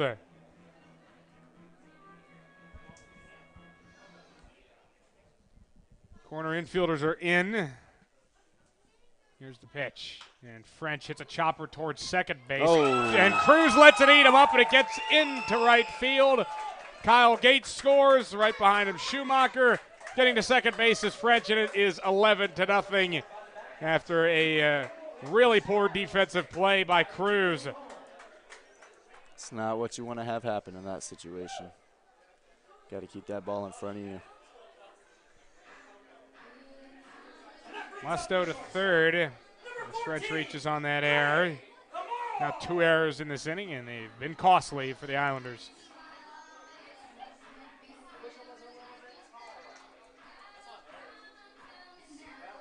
So call those runs unearned for the time being, but they might be earned by the time we're done here. First pitch is outside to Dre Amaro. And the count to him is 1-0, and both those runs are going to be charged to Sterling. And that's a strike at the knees, 1-1. So now for him as a whole, 11 runs and 8 earned, but could be up to 10 earned if the Bad Cats get a few more hits this inning. Morrow 1 for 2, an RBI single in the first. As this one's away. And the count's 2-1. Even when these Kingman pitchers are forcing light contact, they still can't catch a break. 2-1 as Amaro swings and tags it deep left field. Running it down is Neal, and he makes the catch at the warning track. Musto coasts home to score, and it's a sac fly. Amaro has his second RBI. And it's now 12-0. It was a good piece of hitting by Dre. It's just the first out of the inning, and Nieves comes to the plate. Nieves the only Bad Cat that hasn't reached today. So for 2 with a fly out and a ground out. First pitch from Wallachek is hit in the air. Shallow right field coming in on it. Jurovic makes the catch. They will not test him. And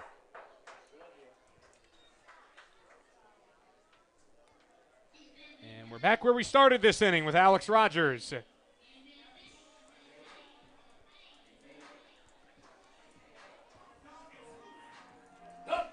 Reached on an error to start the inning. Alex Rogers!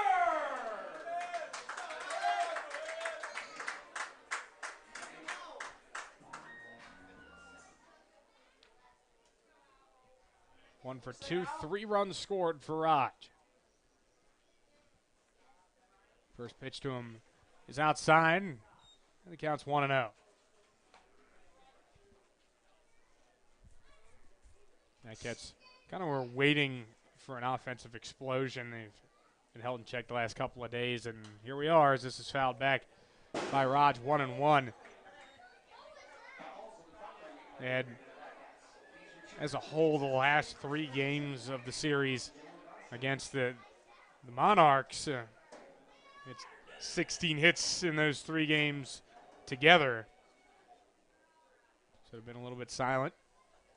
There's this one smoked into right field. That's a base hit. Rods will grab an RBI as Dawson French scores. And 13 to zip.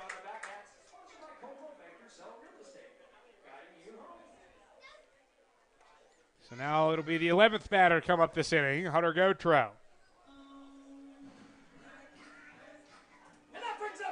13 runs. That is the most the Bad Cats have scored since June 14th, second game of a doubleheader against 3-1-6 Elite. They won that game 13-1, and that only took 5 innings.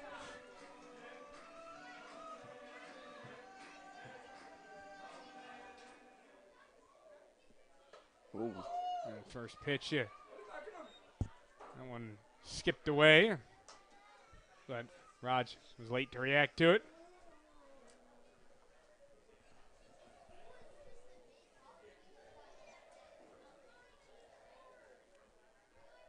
They throw over on Raj here. He dives back in. It's 1-0 count on Alex. Gotro at the plate, 1 for 2.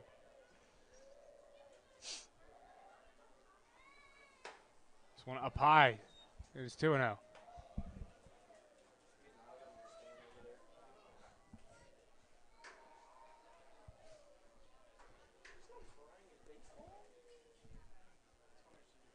Count. Wallachek delivers, and that's on the outside corner.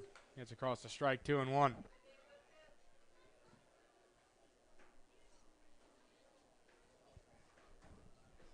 This top of the order has been a catalyst for the Cats as Gotro is going to take one off the arm, frustrated with it, slams his bat down.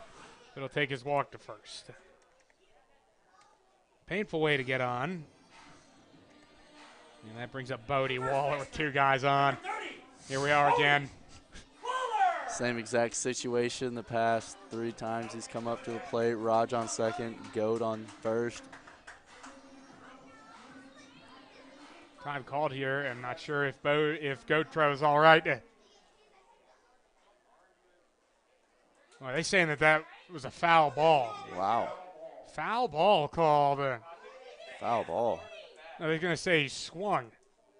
One of the 2 things, but it looks like they're making an argument about whether that hit him because you see Gotro pointing to his hand, saying that's where that hit me. Hit him square in the hand is what it looked like from up here. We'll see if there's a different opinion from field umpire Anthony Perez. And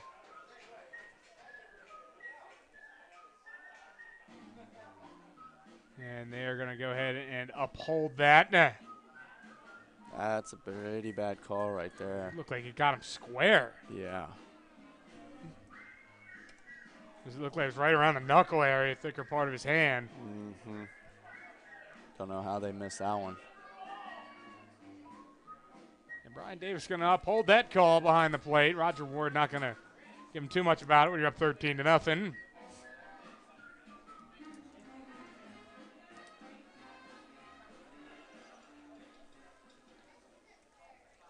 So Gotro will have a 2-2 count on him.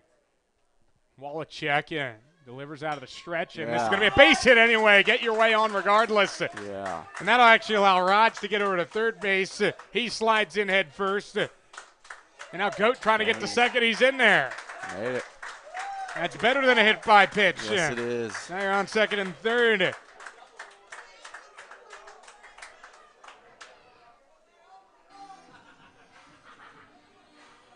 So still 2 on for Bodie Waller. He already has a 3-run home run this inning. Could he make it another one in this inning? That's what everybody in the crowd is looking for. They have that feeling after Bodie stands in 2 for 2, 2 3-run home runs and a sac fly. First pitch to him down low, 1-0. This is his first time he's facing Wallachek. Surprised they're actually going to pitch to him right here. You know, the base open, you think, at this point. Just stick him on. Yep. Here's the 1-0. Ooh. Big swing and a miss, something high. That's a drivable pitch, but he missed it 1-1.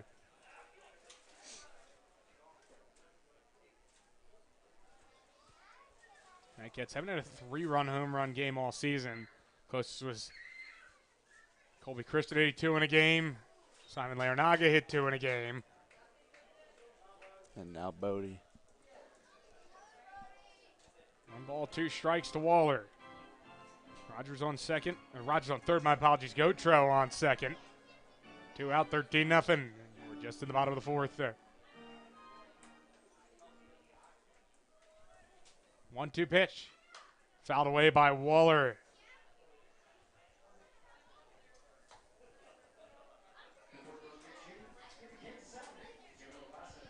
Waller is 12th to come to the plate for the Bad Cats. This game's truly bottomed out on the Islanders.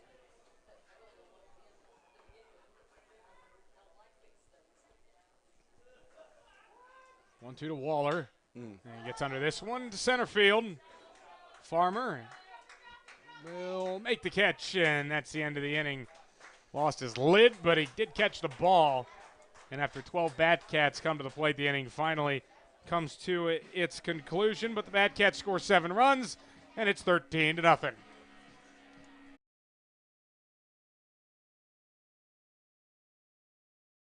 Options. Everyone likes them, and at Office Products Incorporated, we offer options. Shop by phone or by having one of our OPI specialty salespeople call on you to help you find solutions. Shop online at OPIKAN.com to place your order directly or search for solutions, or come to one of our 4 store locations, Great Bend, Larned, Russell, and Hayes, to shop in person. OPI offers you these options for your shopping convenience. Which do you prefer? Everything you need to power your business. OPI. In today's world full of change, it's nice to come across the simple things like consistency, reliability. And when it comes to the comfort in your home, one thing you won't have to worry about is the reliability of a Lennox furnace and air conditioner. Steeder Contractors has been your Lennox dealer in Central Kansas for over 37 years. We've beefed up our inventory and are prepared to deliver the same quality Steeder service that you've come to expect. When you need a high-efficiency heating and air system, rely on Steeder Contractors in Great Bend for service you can depend on, prices you can trust.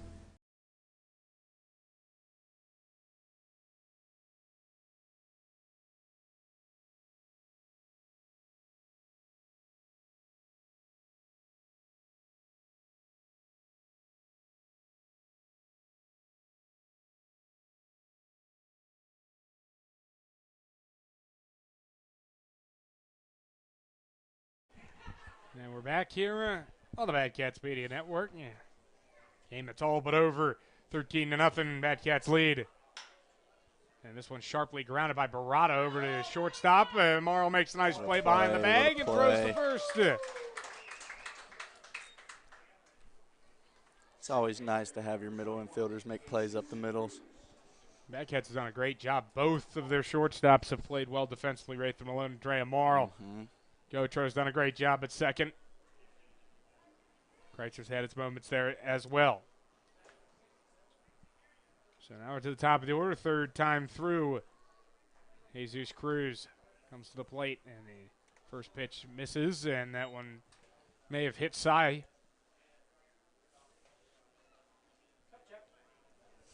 Cy's been hit in all of his last 3 starts, I should say. Got caught below the belt in his game a few days ago, then started yesterday, got hit in the wrist, and they got hit in the wrist again right there. Yeah, Cy takes a beat back there some games. The 2-0 pitch. He was talking to me earlier about it. Got some tough catchers, though, the Bad Cats do, and so those Northeast Texas Bad Cats have had really good catchers come out of Northeast Texas. Last year, Jet Forrest did a real job for them behind the plate.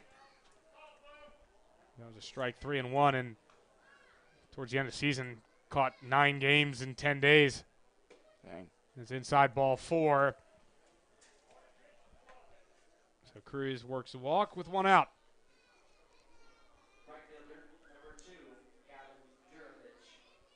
Stewart's given him 4 walks, but haven't been able to capitalize as the Islanders have only managed 3 hits in the game.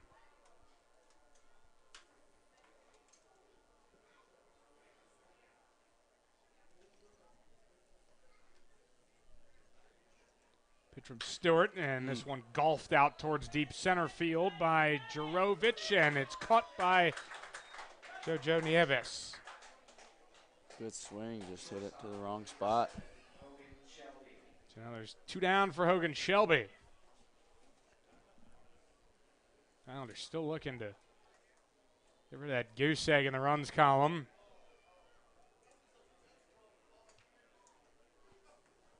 David still looking good despite about half an hour on the bench. Well, the Bad Cats racked up runs in the bottom of the 4th.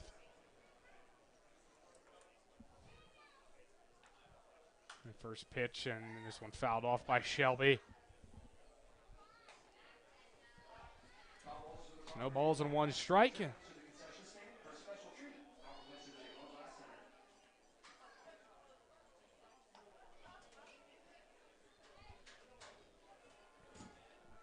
Stewart ready to deal. Here's the pitch, and this one hit on a line out to center field. Nieves trying to track it down. He makes his catch at knee height.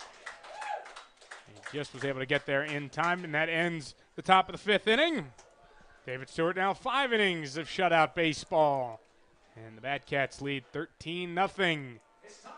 More opportunities to add to that when we come back.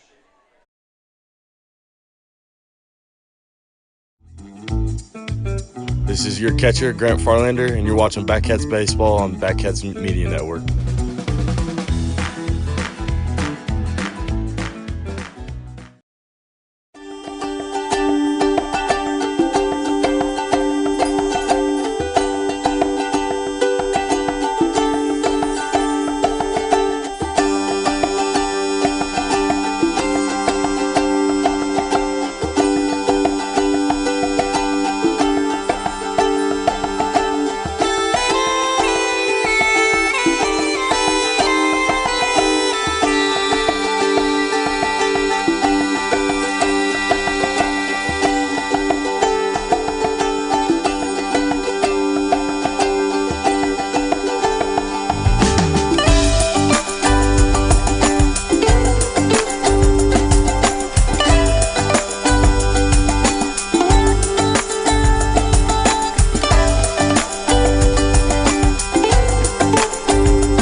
Cats smoking the Kingman Islanders here in game 1 of this series.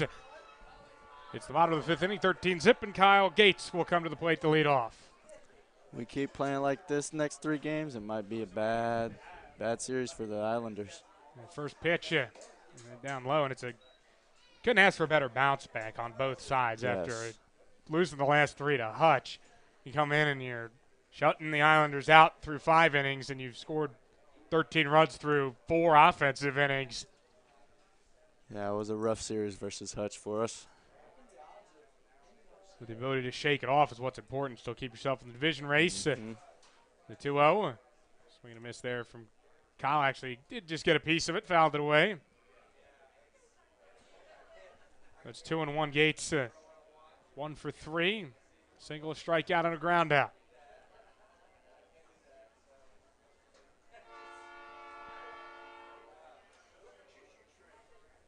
The 2-1. That was down low. Ben Wallachek stays on the mound here, just trying to get Kingman through this one. 2-2. Up high. 3 balls and a strike. 3 balls and 2 strikes, my apologies. Here's the pitch. This one on the ground, right side, fielded over by Cruz. The throw just in time to get Gates. Very close play.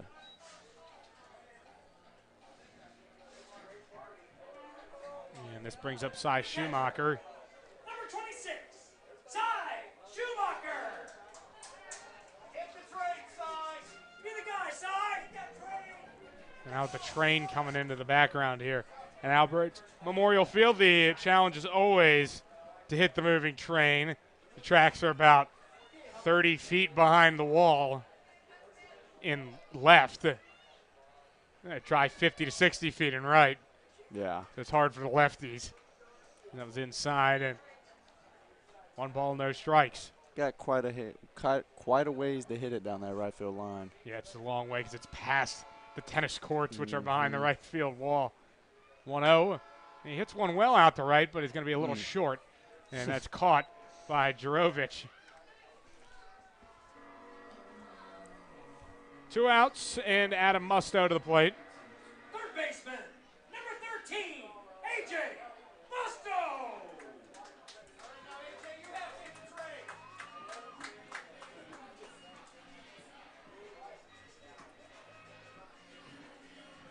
If there's anyone that can hit the train, it'd be Adam right here. He could definitely do it.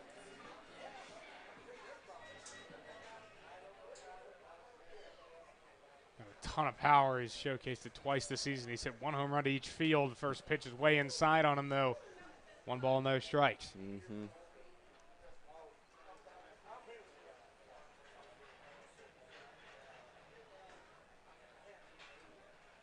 Polachek is looking for a 1-2-3 inning. 1-0 count. And that one's down low. 2 balls and no strikes.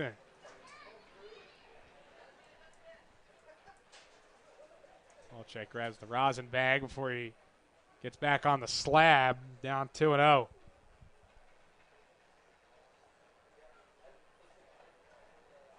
Set and the pitch. Breaking ball. Strike. 2-1.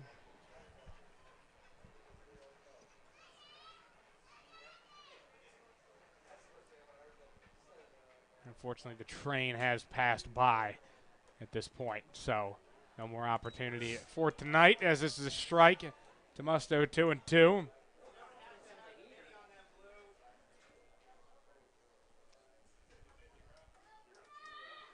Polachek strike away from 1-2-3 frame would be Kingman Islanders pitching staff first. Then he goes out of the stretch and he gets him strike 3. And that will end the bottom of the 5th. As the Bad Cats go down in order for the first time all night. 6th inning is up next here on the Bad Cats Media Network.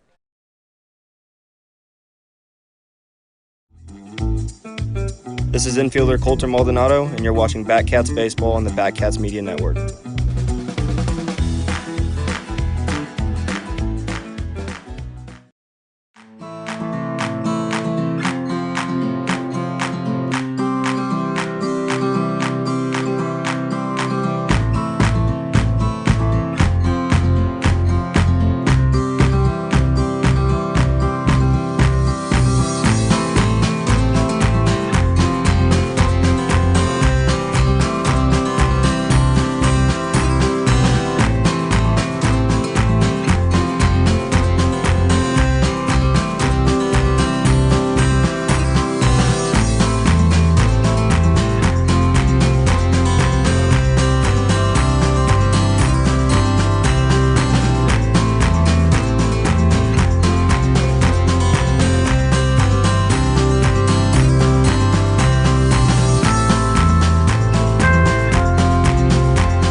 Cats and Kingman still rolling along here. Top of the 6th inning. First pitch to Macbeth, and that one through the legs of Adam Musto.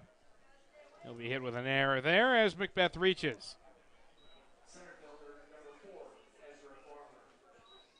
And this will bring up Ezra Farmer.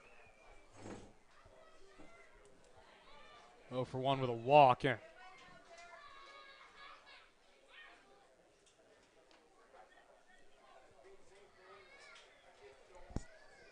David Stewart still working on the mound. 5+ innings of work. And still pitching a shutout. First pitch strike. Yeah. Giving up 3 hits, 4 walks, 4 strikeouts.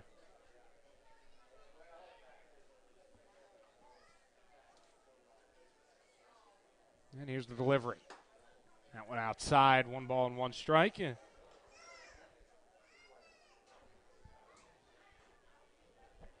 Beth gets his lead off of first base. And the 1-1 coming. That one low and in, 2-1.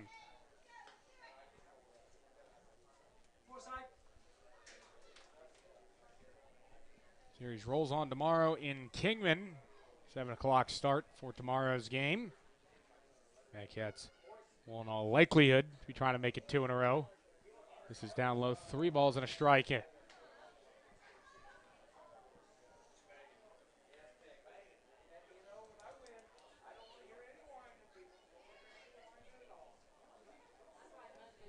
Stewart ready, looks at first. And here's the pitch. And this one smoked to right field. That'll drop a base hit. French cuts it off, and that'll allow just 1 base for Macbeth as he gets to second. 4th hit for Kingman, and they have 2 on. They had 2 on back in the 4th inning. Weren't able to turn that into anything, though, as they had that with 1 out, and Stewart got a strikeout, then a ground out right back to him. And now we're going to have a pinch hitter here.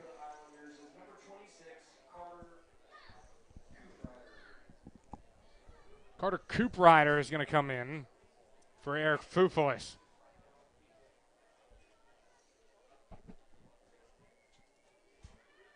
First pitch, way swing and a miss there. That wasn't pretty. 0-1.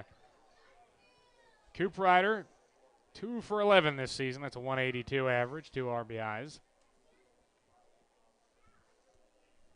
Fufulis was 1 for 1. He took him out there. 0-1 pitch. And that's a strike. 0-2.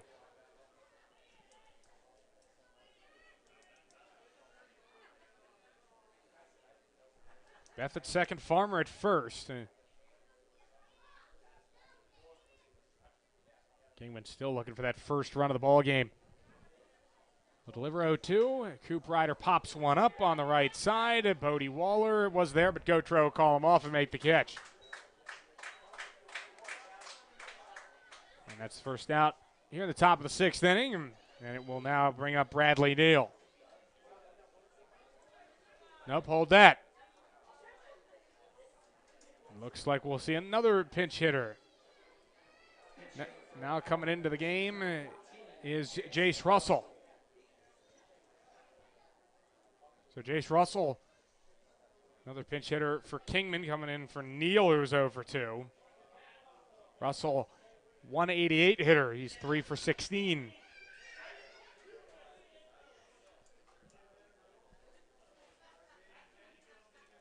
First pitch to Russell is in for a strike. And it's 0-1. Toby Munns looks like he's trying to get a couple guys some at-bats in a game that's really gotten away from Kingman. This one was decided pretty early. 3 batters in, Bodie Waller hit a 3-run home run, and after that, the Bad Cats just ran.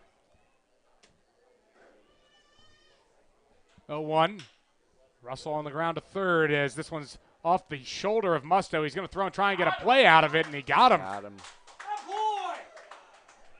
It could have been a double play, but Musto at least got an out.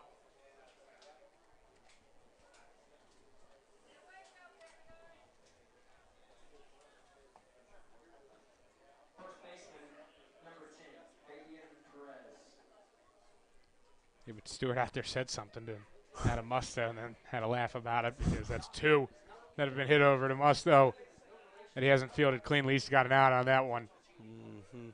Davian Perez at the plate. It's one foul. It's an 0-1 count.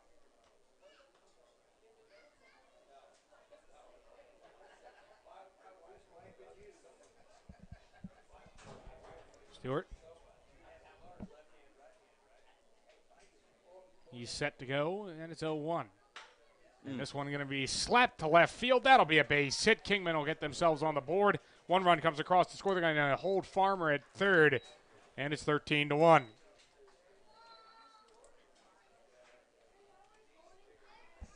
RBI single in there from Perez, but that run against Stewart is unearned. Because McBethy came around, reached on an error. Roger Ward out, and he may be making a move here to the pen. After 5 2/3 strong innings from Stewart, he's probably going to try and talk his way into this game. But in the end, Roger Ward will take the baseball away, it appears, from the right-hander David Stewart. And we'll see a change for the Bad Cats. New arm. Looks like it's going to be Cade McWilliams when we come back.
So Cade McWilliams taking over on the mound for the Bad Cats with 2 outs and runners on the corners here in the top of the 6th inning.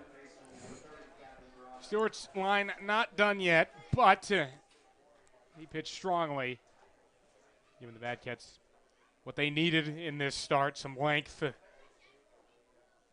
0-1. That's inside. 1 ball and 1 strike.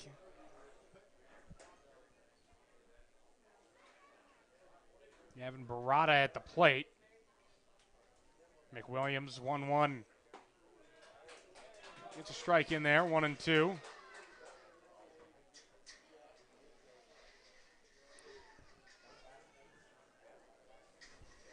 Williams trying to strand these runners on, help out the stats of his buddy David Stewart. 1-2 pitch, and he drops it in there for strike 3 called, and Barada can do nothing but do the little bat twirl. As that is out number 3, and Cade McWilliams gets out of that little jam with no more runs allowed. That catch really didn't matter in the long run, though, because they're up by 12 as we head to the bottom of the 6th.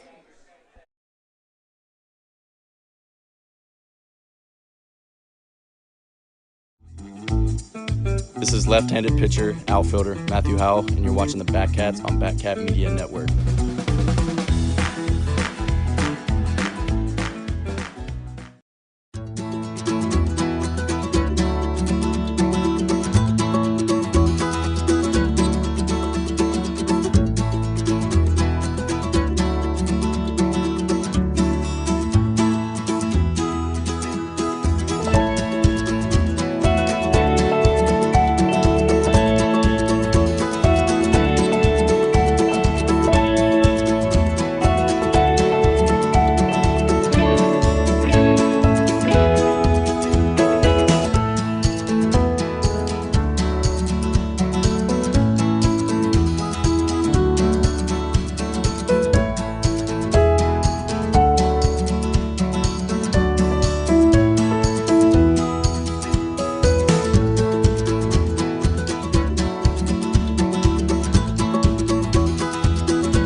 So the Mad Cats will have Dawson French lead off. It'll be 7, 8, 9 due up for the Cats in the bottom of the 6th inning.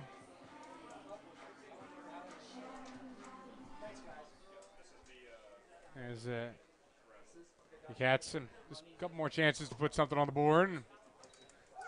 They got a new pitcher into the game for Kingman. Levi Atherton is into the game, left-hander.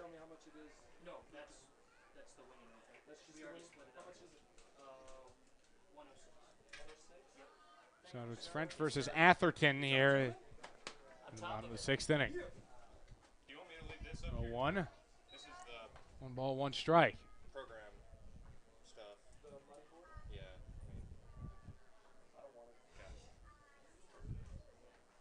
So the count 1 ball and 1 strike to French, who's 0 for 1 with 2 walks.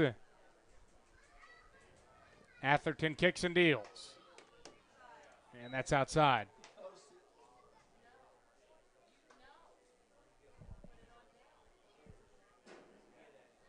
Count 2-1. And here's the delivery from Atherton. A curveball that's on the ground over to shortstop. Took 2 tries for Shelby to pick it up, and he's got no play, an error on Shelby. And that brings up Dre Amaro.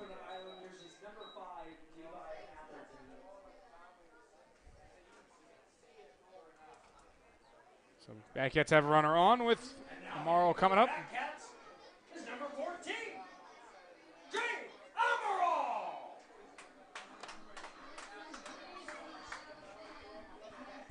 You have to say, I think it's funny, you know, we have an opportunity through the back cam that shows the strike zone. You got it. Sometimes some cameos from the center fielder standing in front of it. And I have to say, I don't know if Ezra Farmer stopped talking all day. Between every pitch, he's shouting over at Gavin Jurovich. Yeah. See a couple guys look back at it from time to time. It's always fun to talk to your outfielders. especially if there's not much action going on out there. Sometimes it gets boring. I give him credit because, I mean, you got to shout a long ways to get their attention out there and be having these conversations. 1 ball, no strike pitch to Amaro. That's a curveball that was high all day. 2-0.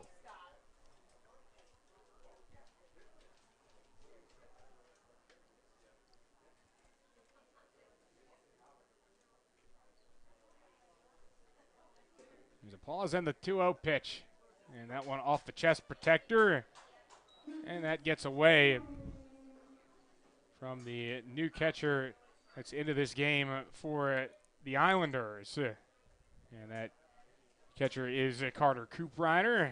Came into the game to pinch hit last inning for Eric Fufulis.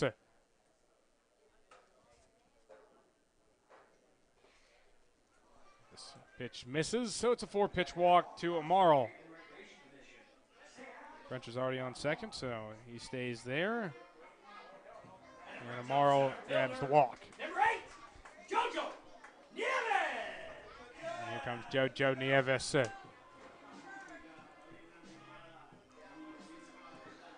Nieves comes to the plate. We'll have ourselves a little tour around the Sunflower Collegiate League. Newton Slugging Rebels have some non-con today down at Klein Scott Field. They're up 7-3 on the Wellington Heat in the bottom of the 7th inning. As this one's up high. 1-0. Wichita gave Cheney a run for their money, but the Diamond Dogs won it 12-9. Hayesville and the Hutch in a battle at play against Carpenter Park for a side in the bottom of the 8th inning. And then Cheney and Wichita actually playing a doubleheader today, so bottom 2 a game to Cheney. Out the early 6-0 lead. Swing and a miss from Nieves, 1-1. So with those couple of games that Cheney is playing, if Badcats do win today, even if they win today, they'll actually drop a half game in the standings. And then we'll keep our eyes on what's going on. That play against Carpenter Park can be big if Hutch loses. 1-1. Ground ball by Nieves off the glove of Barada, and that gets into the outfield. Taking the turn at third is French. He'll come home to score. And now it is 14-1. And that's another error. Their defense is just really struggling to make a play today. That makes it the 4th error on the Islanders. Actually, correction, 5th error. My apologies. Brady Kreitzer.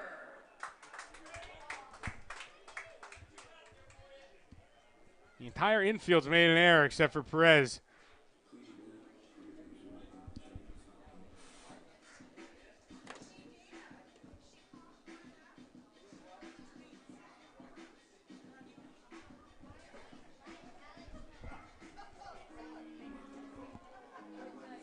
Looks like we're going to see first pitch inside to a pinch hitter for the Bad Cats. Brady Kreitzer comes in for Alex Rogers. His day's done after 2 hits and a walk.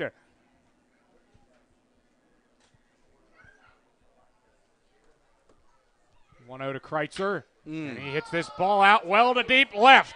Neal's going back, and that one's into the crux out at left field. Kreitzer just did it. Kreitzer's first home run as a Bat-Cat. It's a 3-run shot to make it 17-1.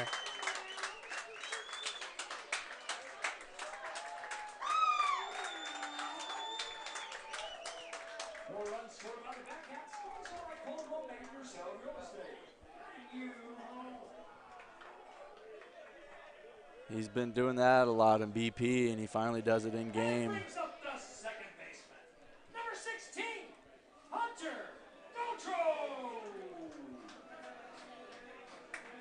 So that'll bring up Gautreau. The base is now clear.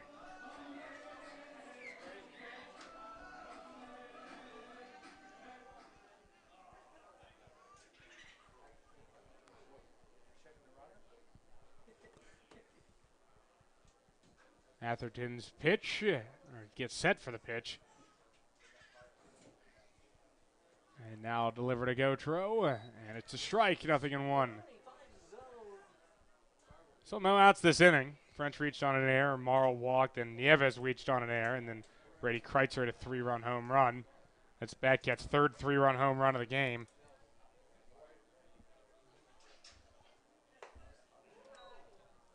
And that one not there on Gautreau.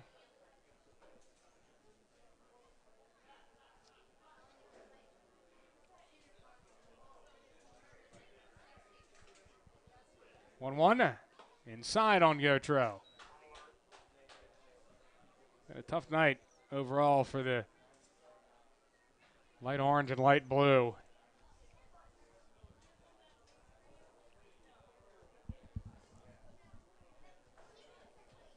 And we'll have a 2-1 pitch, and this one popped up by Gautreau into right center field.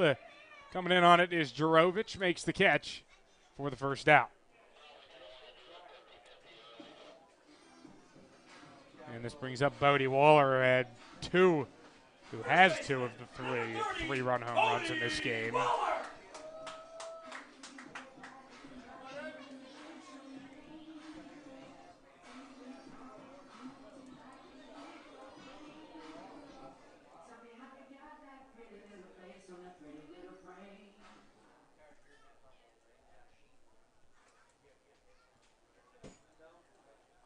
First pitch to Waller, and he ropes it foul. Thank you to everyone who purchased a program tonight.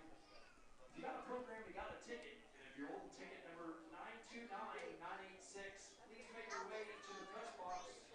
0-1 to Waller. Waller overall on the day, 2 for 3, 2 3-run home runs, a sacrifice fly, and a fly out. He's ready for the 0-1 pitch. That breaks outside, 1-1. 17 runs for the Batcats. That is a season-high mark. Yeah. Breaking the previous. Actually, check that. No, it's the high in league play. They did score 18 against the Dodge City A's in non-league action.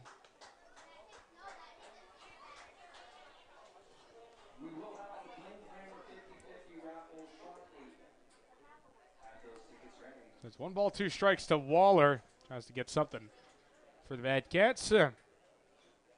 Bases are empty. And the 1-2 pitch.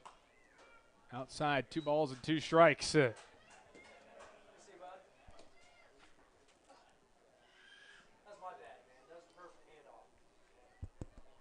count even to Waller.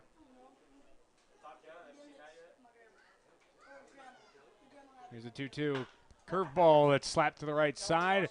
That one fielded by Perez. He beats Waller to the bag. He tried to slide in there head first. That's a good effort there in a 16-run game.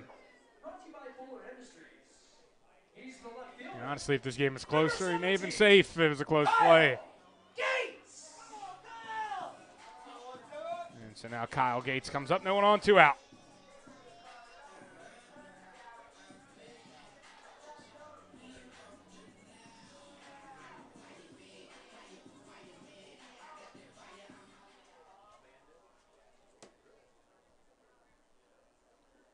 First pitch to Gates.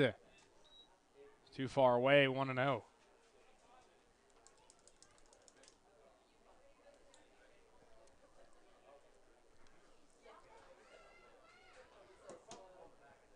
Gates 1 for 4 as he hits this one to shallow center. Charging in on it is Farmer, and actually going out on it, Shelby makes the catch. How about that for the shortstop? And that, in all likelihood, ends the defensive work for the Kingman Islanders. And this one, Batcats 3 outs away from a run rule victory, up 16.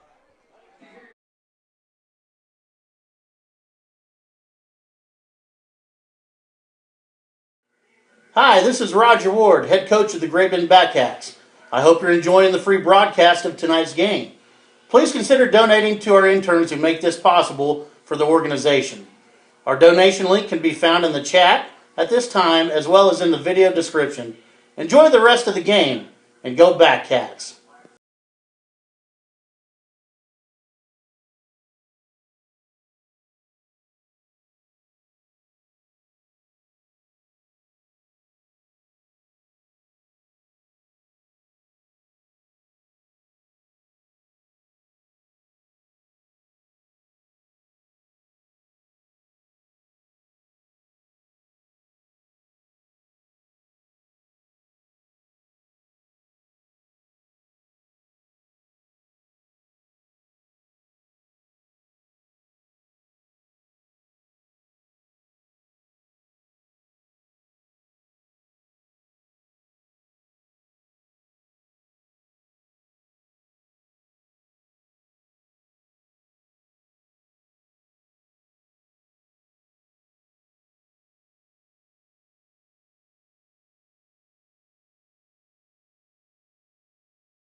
Welcome back here on the Bad Cats Media Network.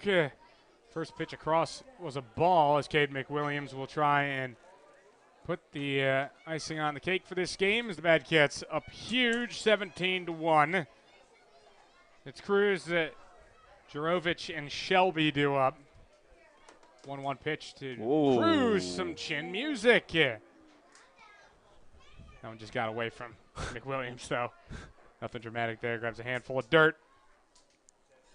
Count is 2-1 the pitch. Cruz hits one right up the middle. That'll be a base hit. Cruz has his second hit of the game. He's continued to live up for billing as one of the best leadoff men in the Sunflower Collegiate League. That's all you can do when you're up 16 runs. Just throw strikes, let them hit it.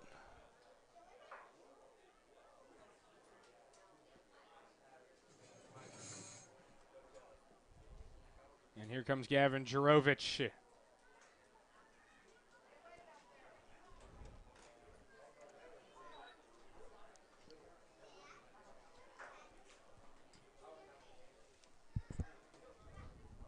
First pitch strike to Jurovic. Second delivery from McWilliams. That one down low, and it's 1-1. There you go, Kate.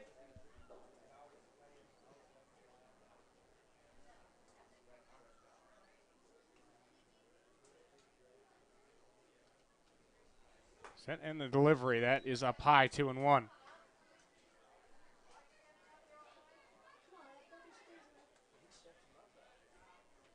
Two balls and a strike. McWilliams ready. And the pitch. Spot. It's on the corner there. Good 1-2-2. Two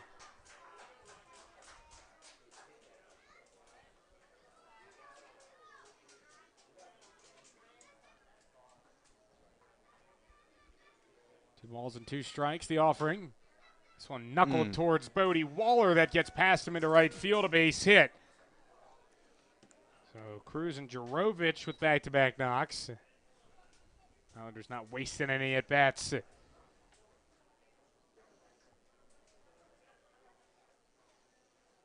Shortstop, number 7, Hogan Shelby. So it's Shelby. Now stepping in 2 on and none out. Shelby 0 for 3.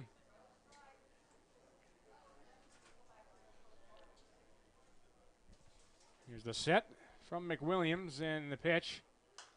Fouled back. Shelby's got into a couple of them. A line out in the first and a long fly out in the fifth. And even on that one ground out, it was a one-hop missile over to short. 0-1. That's outside for McWilliams. 1 ball and 1 strike.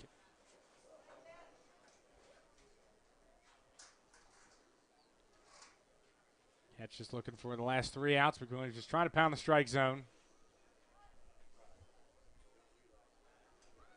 And the 1-1. This one sharply grounded foul over at third base.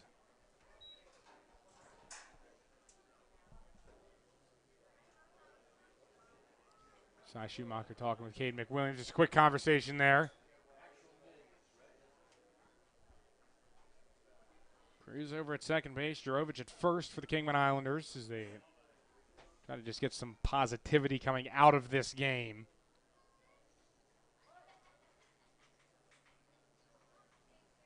It's a 1-2 count. Here's the pitch for McWilliams. And another foul ball. The count will stay 1-2. A little dramatics over there as this jumps over the 17th Street Terrace, name of the road behind us.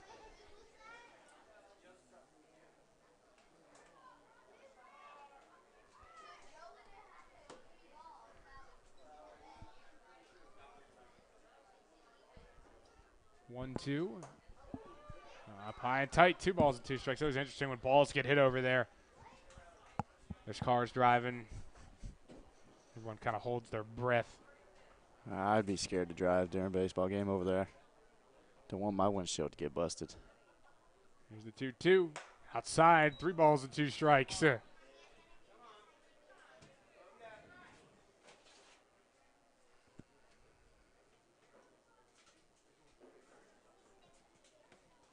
So McWilliams,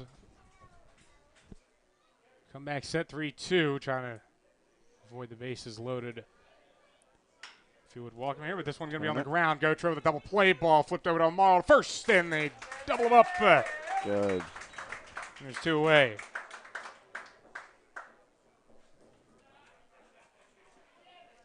Just what Cade needed right there. And now Batcats 1 out away from putting it in the books. Brennan Macbeth to the plate. Runner on third.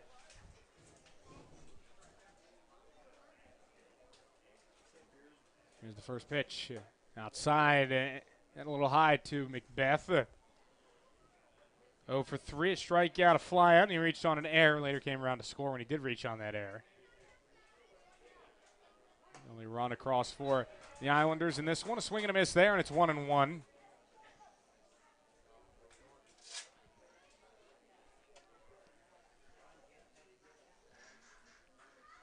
Lefty set, and the 1-1. The breaker, a swing and a miss. 1-2, and Islanders down to the last strike. And Batcats trying to secure a run rule victory.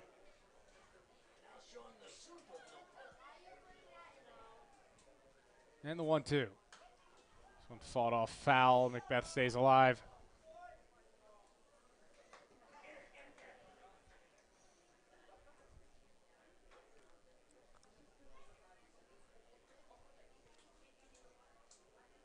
So McWilliams comes set again, trying to put it away. 1-2. Swing and a miss. He struck him out. And the Batcats win it. A little shimmy for McWilliams as the Cats beat the Kingman Islanders. Run rule victory. 17-1 the final score for the Cats. Bounce back in the most effective way possible from 3 straight losses against the Hutch Monarchs by absolutely dominating in every facet of the ball game. And, I mean, couldn't really ask for anything else there, huh, Matt? Kitties, man. That's all I got to say. Go Cats. They get it done. We'll step aside for the time being. Be back with some post-game interviews and the rest of the Batcats post-game show when we come back. The Cats with a huge 17-1 victory over Kingman.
welcome back here on the Badcats Media Network. Mark McClure, proud to be joined by today's player of the game, Bodie Waller. 2 for 4, 2 3-run home runs, and he had 7 RBIs, one of the most impressive performances in Badcat history. Bodie, when you're at the plate and you're having a game like that, how does it feel? It's pretty awesome. I just go up there and I'm just hunting one pitch, and today it happened that I got it a few times. So I'm just happy I was able to turn it into as much production as I did today. And this team coming off 3 straight losses and then has an absolute offensive explosion. How did it feel to kind of lead the charge in this one? Really good, because I feel like the past few games I've been needing to pick up the slack a little bit, and today it just all came out together. And how big of a change was it from an attitude standpoint down in the dugout, after 3 straight tough losses like that, and for the offense to have the kind of production? It seemed like a complete switch all the way around.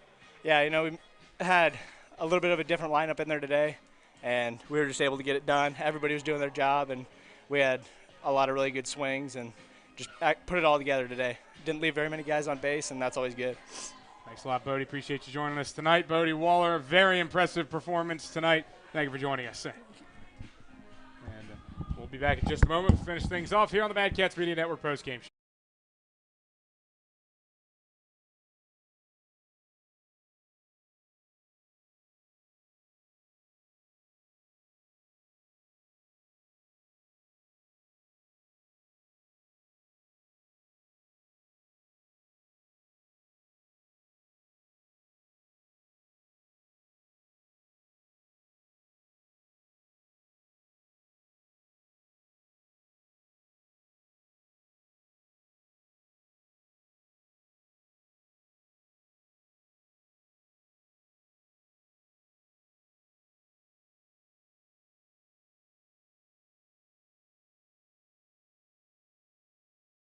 So back to wrap things up here on the Badcats postgame show.